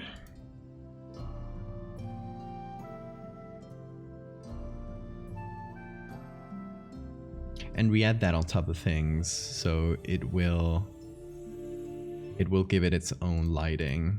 Even if we mess up with the textures a little bit and go a bit overboard with them, it should still protect them somewhat.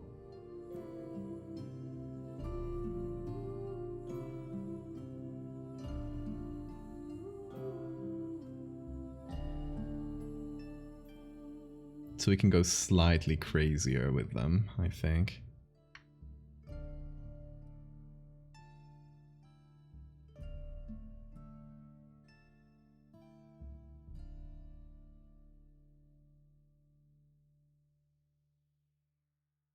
Okay, anyone I can use for the face?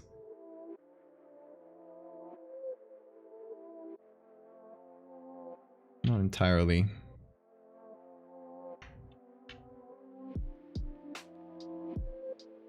Okay, let's take any clean, not super textured chunk.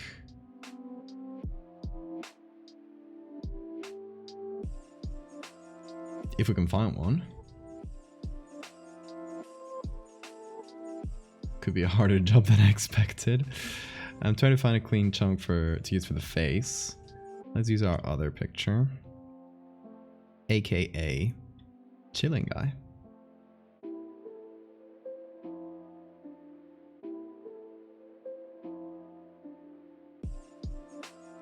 That seems good.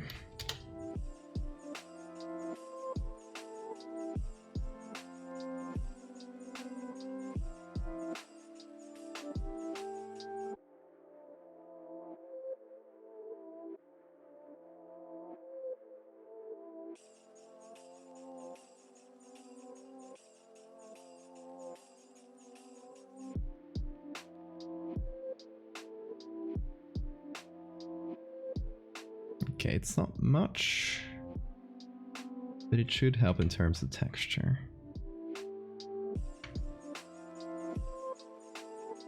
Now what we really need is texture for all the broken parts.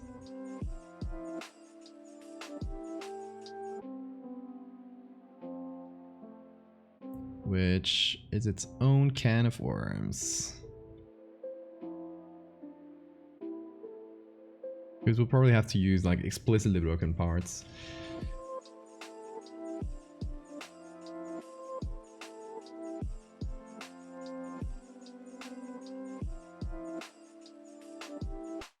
So let's see what we can find in the pictures we got already. We might need to find some more though, depending on how that goes.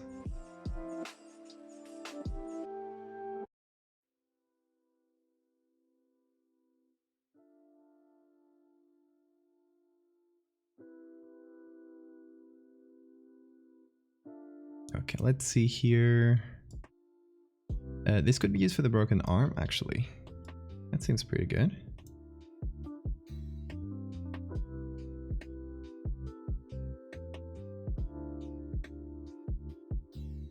Well, I guess, yeah, it would be a smaller chunk. We'll just cut around it, I think.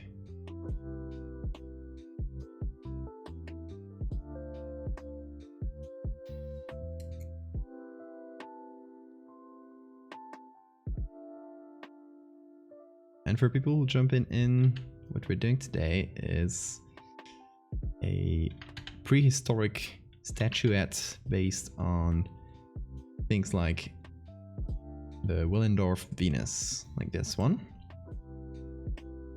What we've been using as a base is a real world sculpture done by Hannah Barrett, who is incredibly talented. I was able to just make this out of thin air, and we're giving it textures and breaking it in some parts to make it feel from something that's clay originally to something that feels older.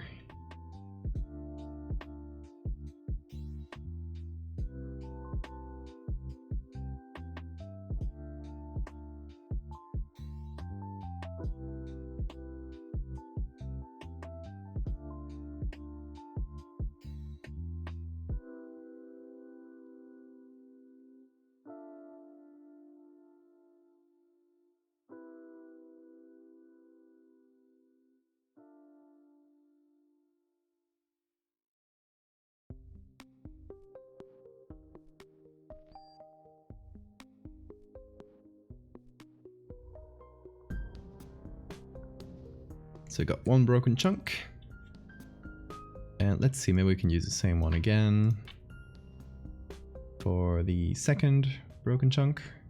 Maybe it can be this chunk of the arm here, or this one.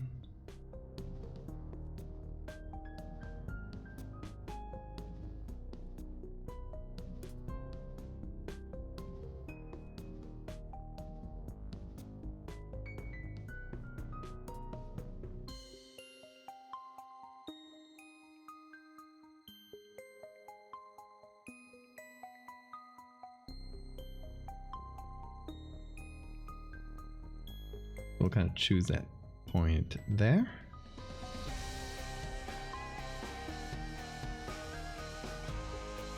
And then we'll apply that here.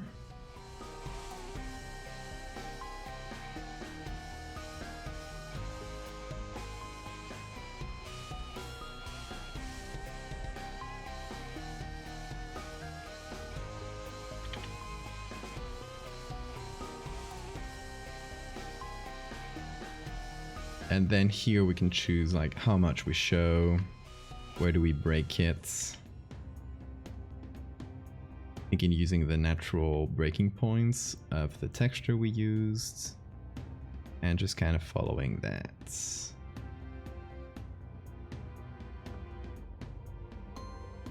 I think that feels too natural actually. What do you guys think?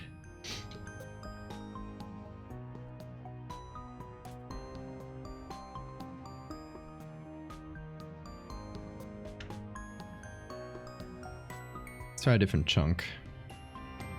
Maybe this one here.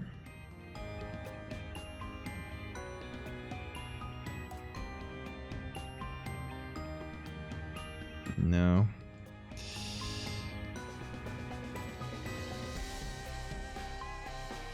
Let's see. What about you, dude? What do you got? I'll think of this. Thank you for the saver matter.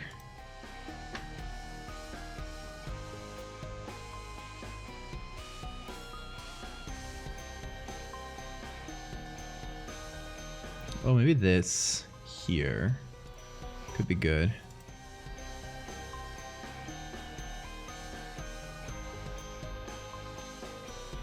Because the thing is that we don't have to go with a super thinly cut edge.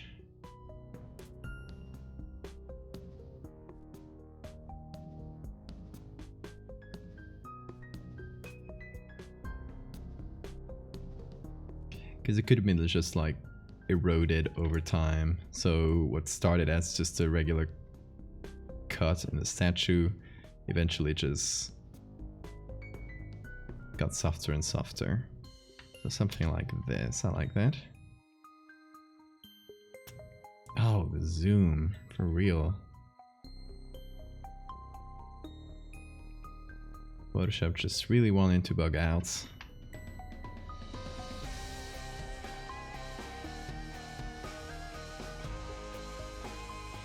Yeah, that's nice. I like that.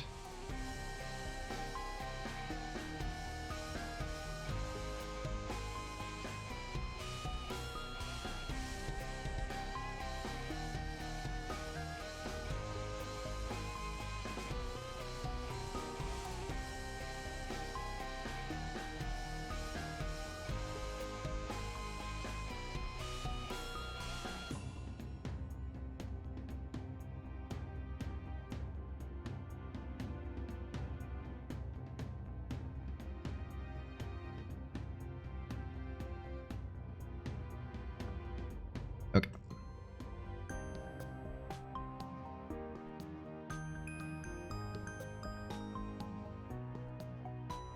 Other cut bits. The leg here and the foot here. So I think for the leg we can use something similar to this, but more like the lower part that's in the shadow. So let's give that a try. Like this chunk here. Or even something from below. Ooh, I like this. That is good. I think I just need to flip it.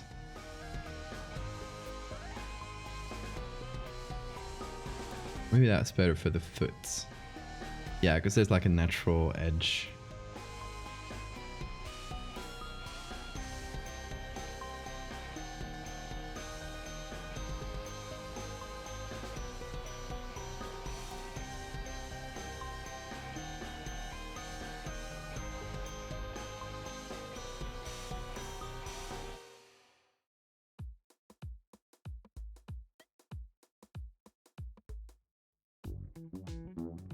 Okay, and then just one more.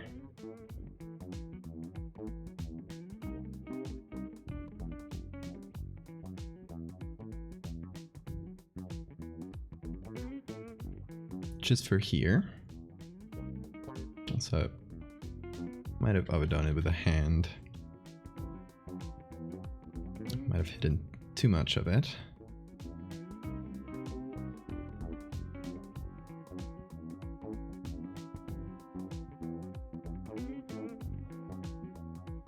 In any case.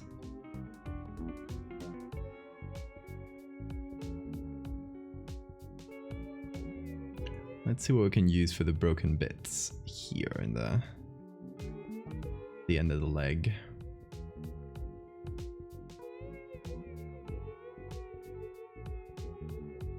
I like this. Like kind of a rough texture.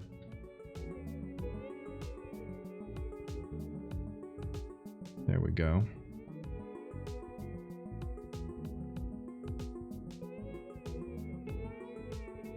Okay, what do you guys think so far?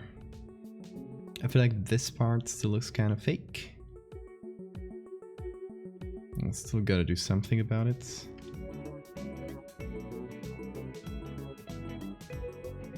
I'm still not entirely sure about this arm, actually. It feels too filed off, as opposed to the others who are just kind of softer cuts. Also, hi, senor.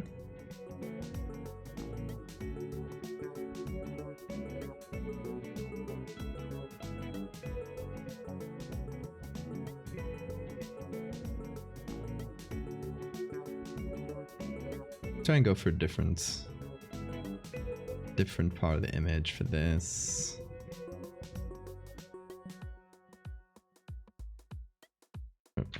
Here.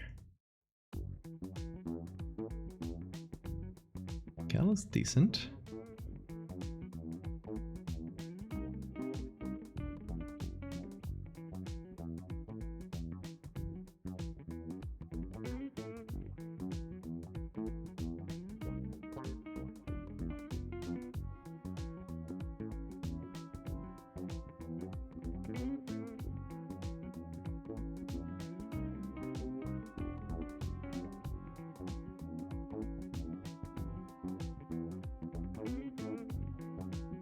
Okay, good. I prefer this to the other one, definitely.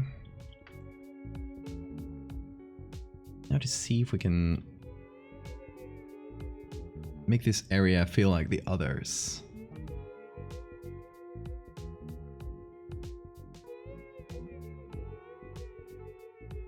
Maybe if we even if we sacrifice a little bit of the shape of it.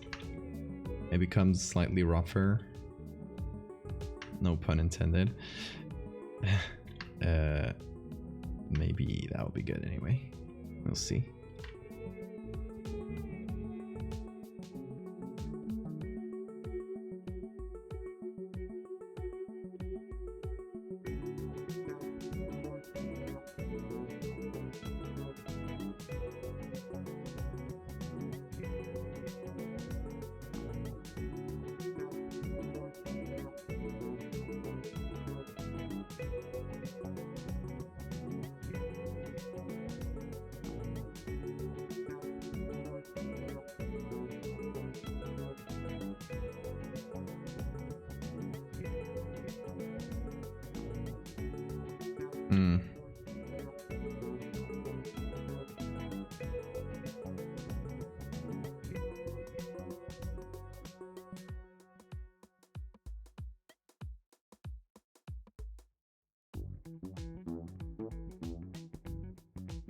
I mean, we're slowly getting there, I think.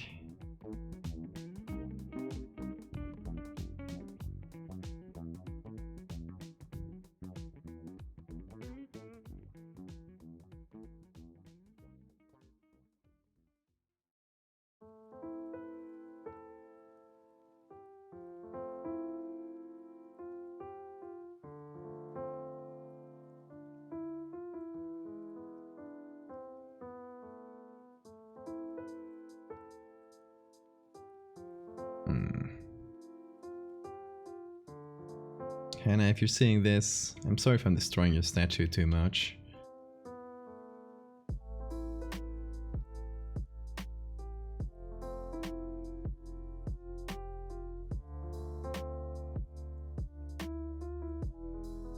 Okay, here's something that I think could help a lot with the face. Is adding some sort of groove that could work for the eye. But that also has that sort of rough texture. Like this chunk here. Let's see if that works.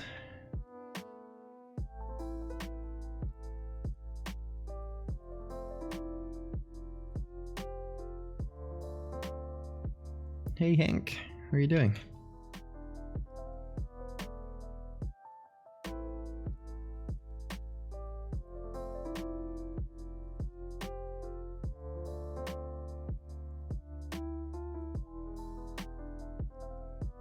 Wait, no. Did I think I messed up there? Yeah, I moved a layer and then I undid too far. I suddenly had lost that eye that I had put in there. Okay, let's see now.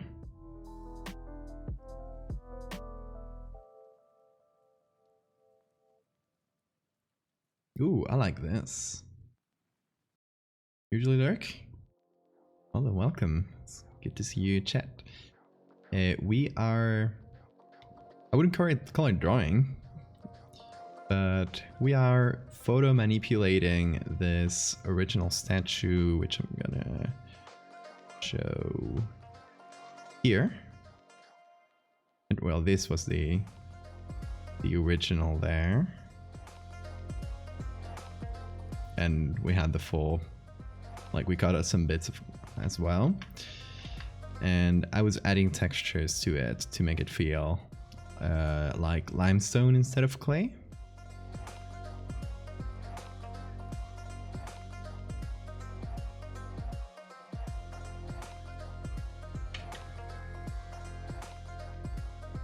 And hopefully go for something like the Venus statues. Something reminiscent of that. Hey, good to see you again, Mechtel. Thank you. Like legislative side of things. Good luck, you can get through it. I believe in you.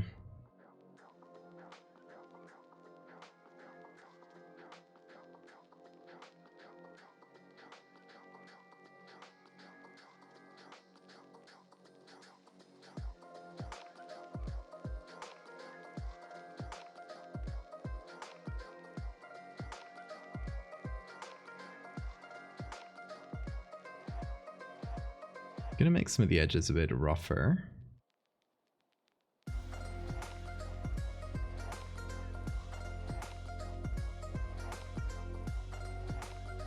Fit that little porous and damaged limestone vibe.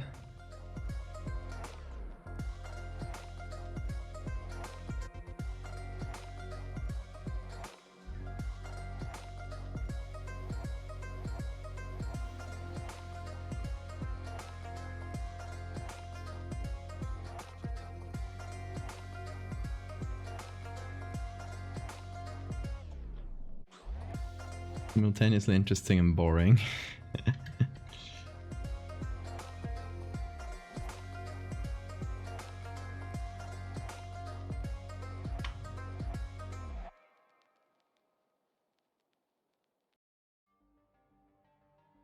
Oh, I forgot to do a tip for the broken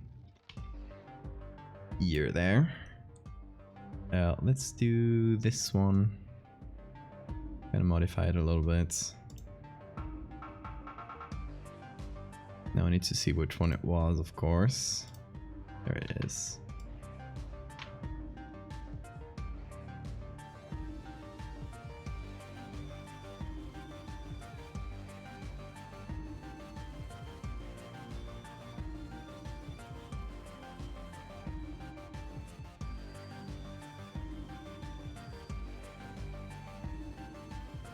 Let's see, flip that.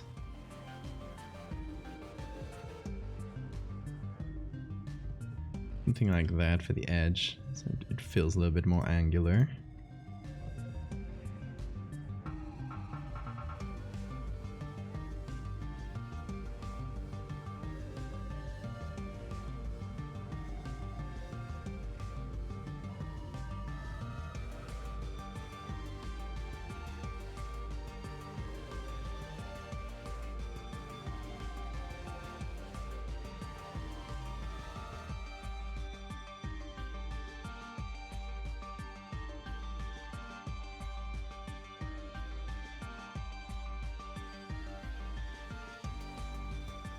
Okay, so far so good with, I think.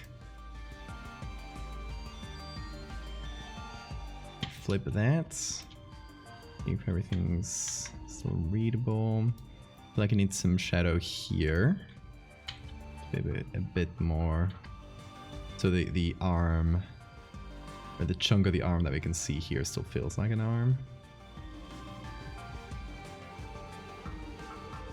I might even cut into it a bit more.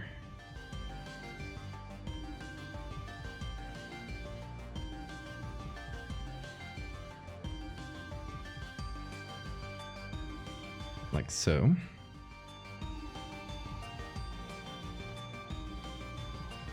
Feather that a bit.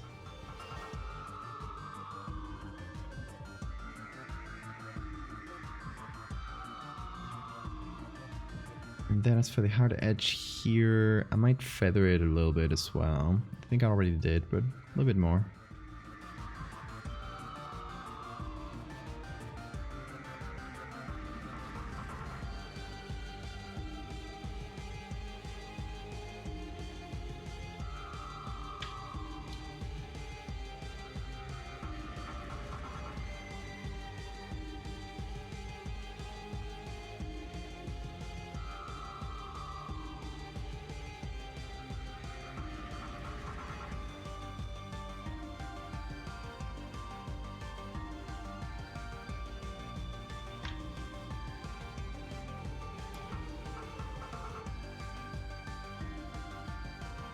There we go. Needed a bit of that. I had reduced that texture a lot and accidentally.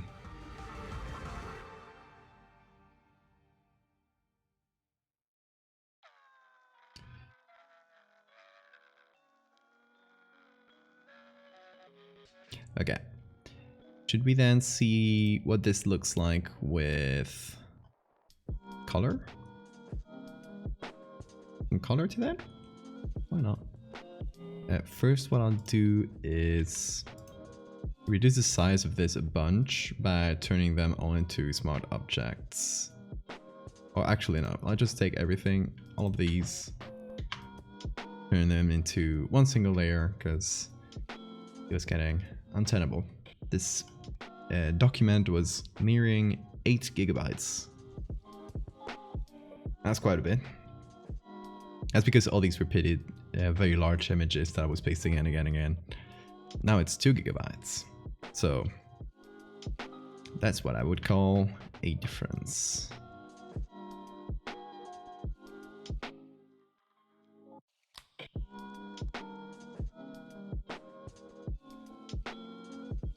Okay, let's see how it compares. It's much... The original is way more yellow. So I think we gotta follow that a little bit.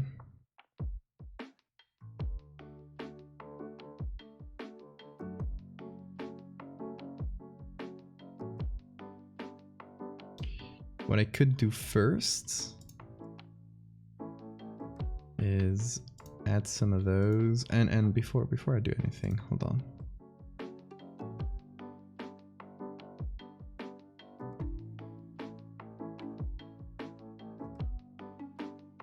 Let me move things around, recenter. There we go. Because since I cut off some of the legs, some of both. Now it was like a little bit too high, I feel like. I'll give it a second. Lots of layers that they have to process.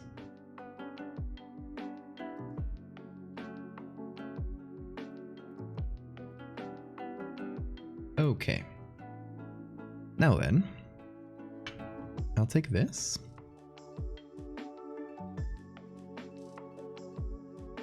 So you can see the original here.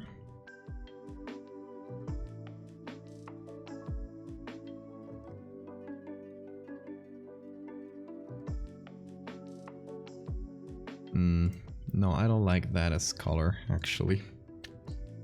Does not really work. What I will do is get this as sort of color palette.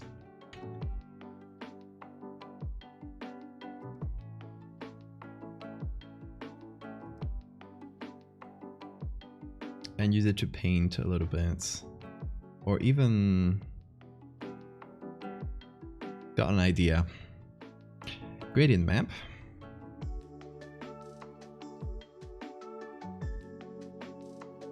Now our gradient map is here.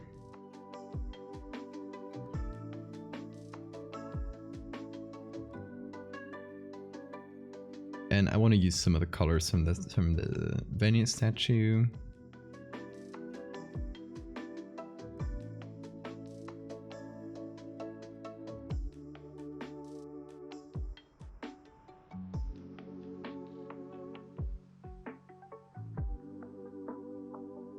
Obviously black is black, and and white is white.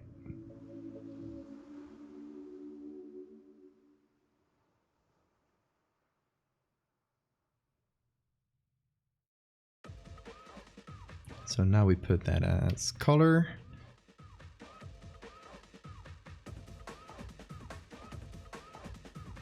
And it's a base that gives us a little bit of that, color from here. So we can like start working from there.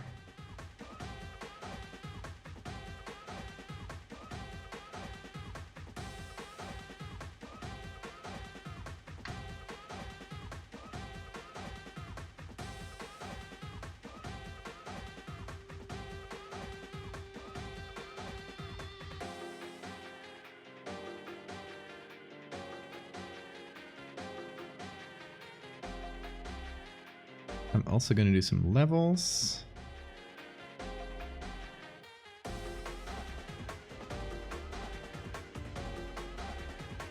Thank you, Hank.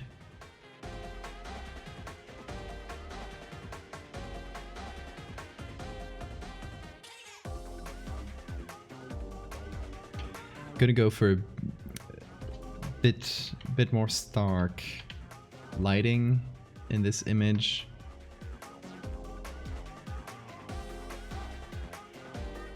Still kind of that museum lighting, but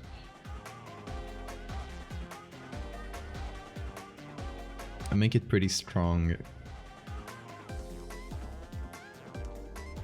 because, you know, it's supposed to be like horror adjacent. The werewolves are supposed to be scary, so this should hopefully help that a little bit.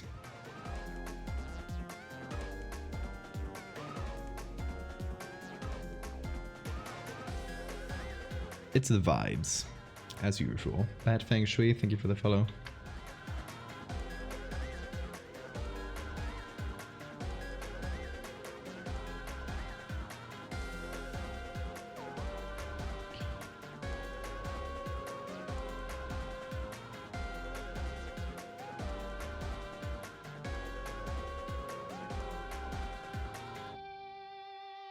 As usual, the guiding principle is vibes.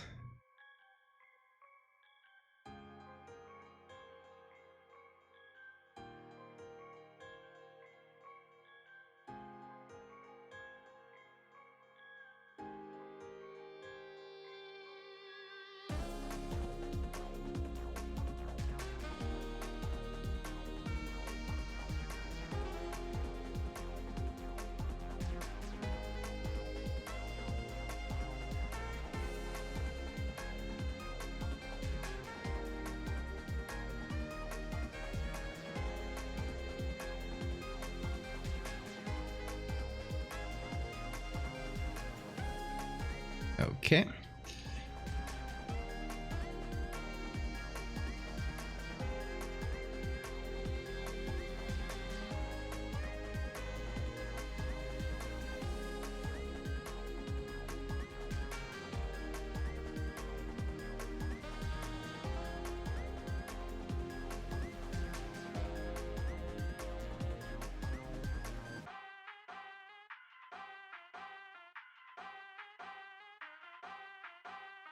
Hey, welcome back, Felix.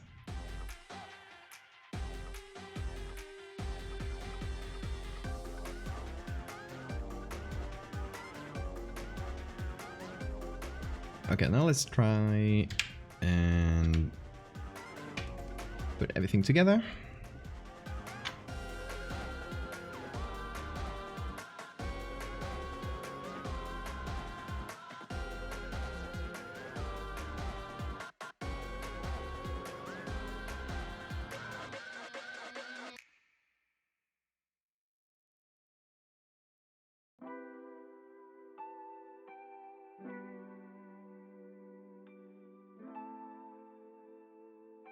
Work on the color a little bit, add some blues in because right now it's all been very orange.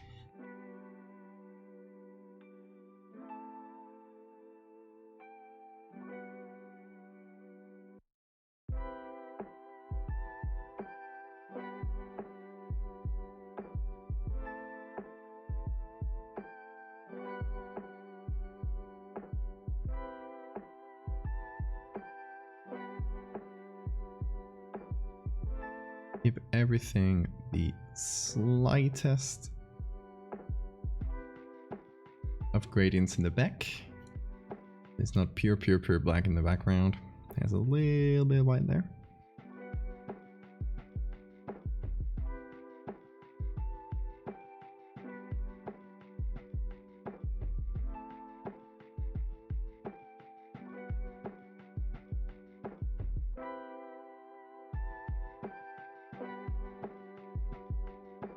Oh, I kind of like this very shadowy look as well. Like it's hiding more and more.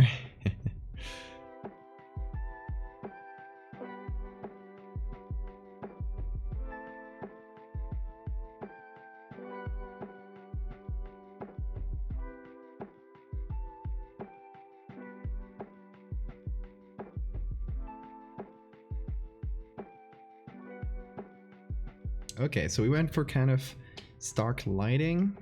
What do you guys think? Let's compare it to the original, so everyone can get a fair point of comparison.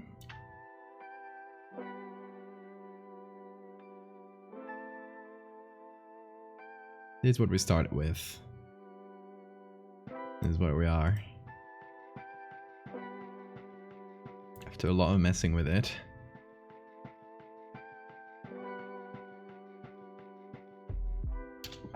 After completely destroying this poor statue.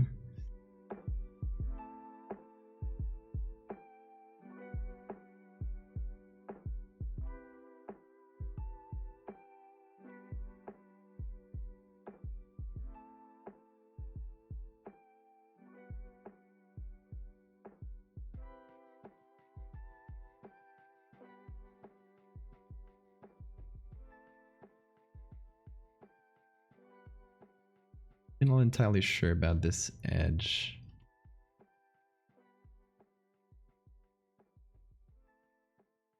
Exactly, a museum artifact is the vibe we're going for, so.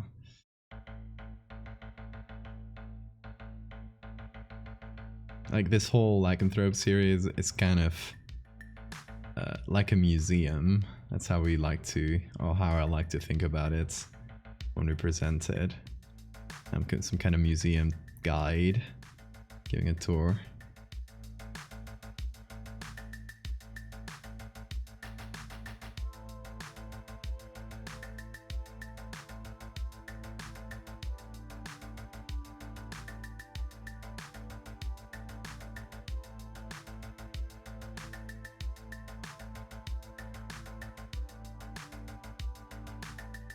Let me bring back a little bit of that vignette, which kind of disappeared. There it is.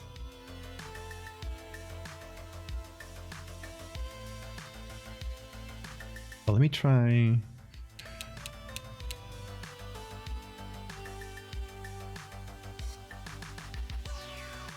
Did that do anything?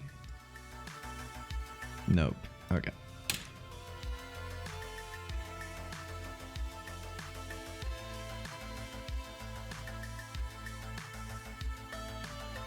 I wanted to see if I could get a very soft glow from the face and the brightest areas.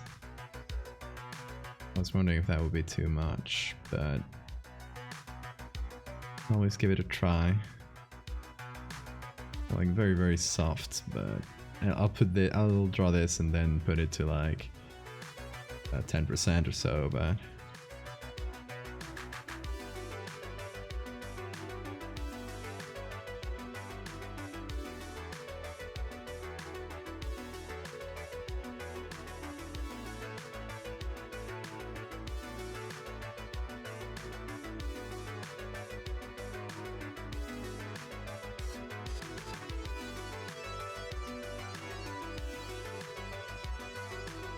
Just that little bit of glow from that very strong headlights.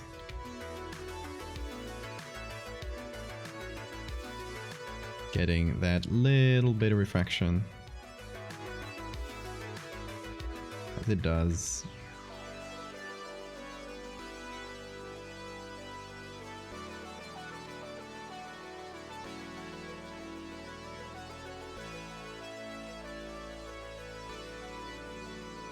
It's very subtle, but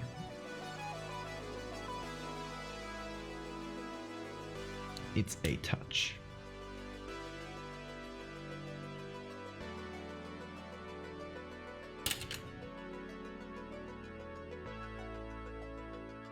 And I'm wondering if we removed too much of the texture here, the actual carved texture.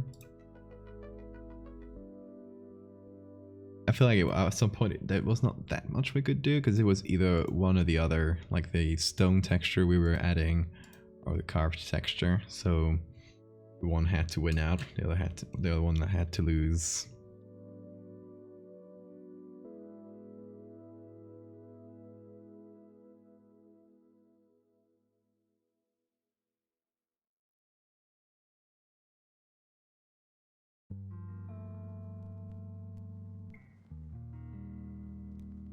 So there we go. That could be our version of the Venus, which is, we have the same lighting and everything. It would be our version of the Venus if she was like super starkly lit.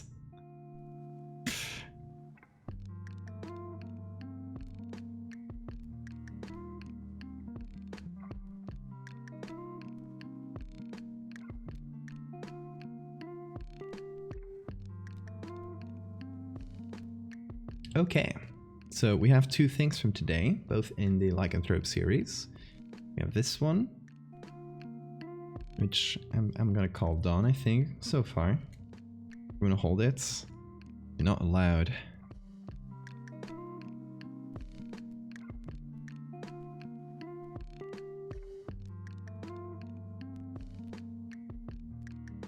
And we have this one here, made by Abs Harding, and I just did the edges around it and try to make it look more like a woodcut. So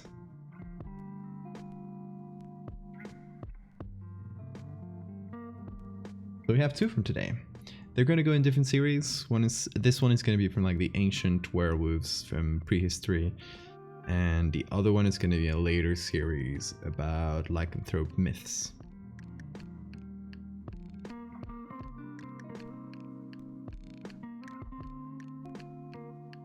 So that's what we're going with.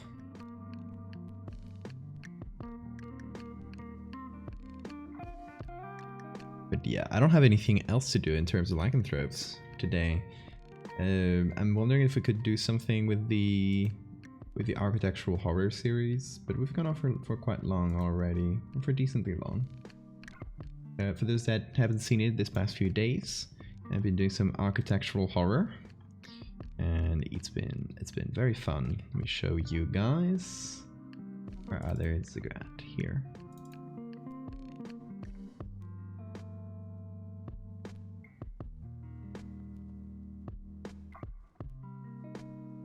This is what we've done so far. It's a secret project that once it comes out, I want everybody to pretend that they've never seen it and it's completely real. It's a bit shortish for me. Yeah, but it's regular for most streamers, I feel like. It's me that usually does very long streams. The bottomless pit, yes. The abyss, the chasm. Gonna be a lot of chasms in this series. It's still gonna come out in a while because, as you can see, I've done already 9 pictures, but I still need quite a few more to do this thread because it's gonna be a whole thread about me live tweeting through finding this enormous underground horrifying place, and yeah, it's gonna be a fun one.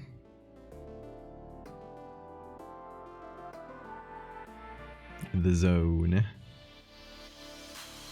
Yeah, remember, if you see this currently, you are in on the joke, so you can't talk about it, okay? It's like, once it comes out, we can talk about it before here in the streams, but once it comes out, everybody play along. I don't want anybody to mention the streams It is completely real. for all intents and purposes.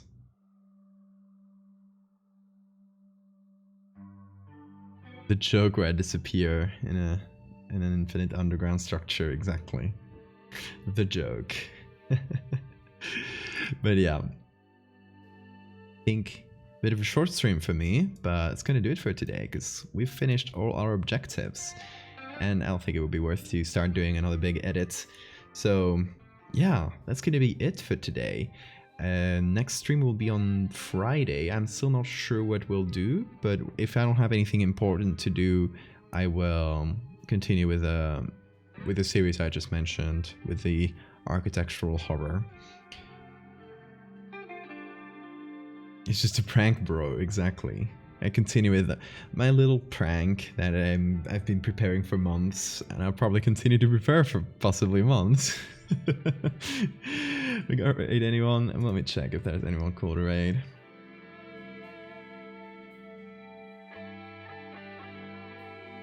Anyone doing art? Anybody doing art that I know? You guys got any suggestion? Let me know. But yeah, I got a lot of cool projects lately. I got one like very big and very fun thing that is going to start to be on the works, but I'm not going to talk about it yet because it's not a sure thing.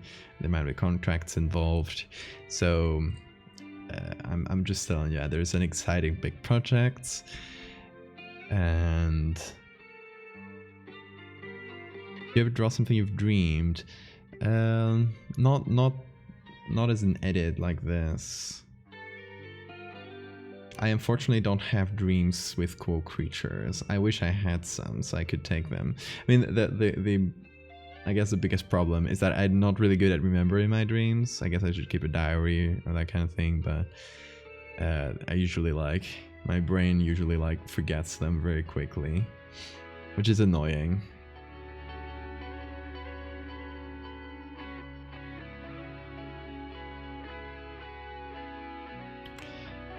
So if I ever get a cool dream with a cool creature, I will definitely make it, because that sounds very fun. We shall see, I guess.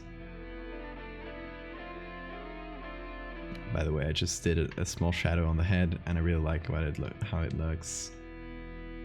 So there we go. little quick edits in the last second.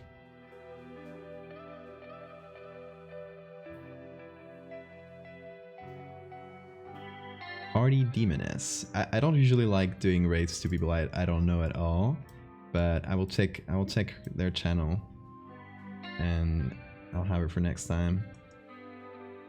Thanks, Sora. But yeah, guys, that is gonna do it for today. I hope everyone enjoyed our little edits. Just some chill, easy-ish things. And next time we will have possibly architectural horror, unless the plan changes. So I'll see you guys on Friday, okay? Guys, have a great one. See you then.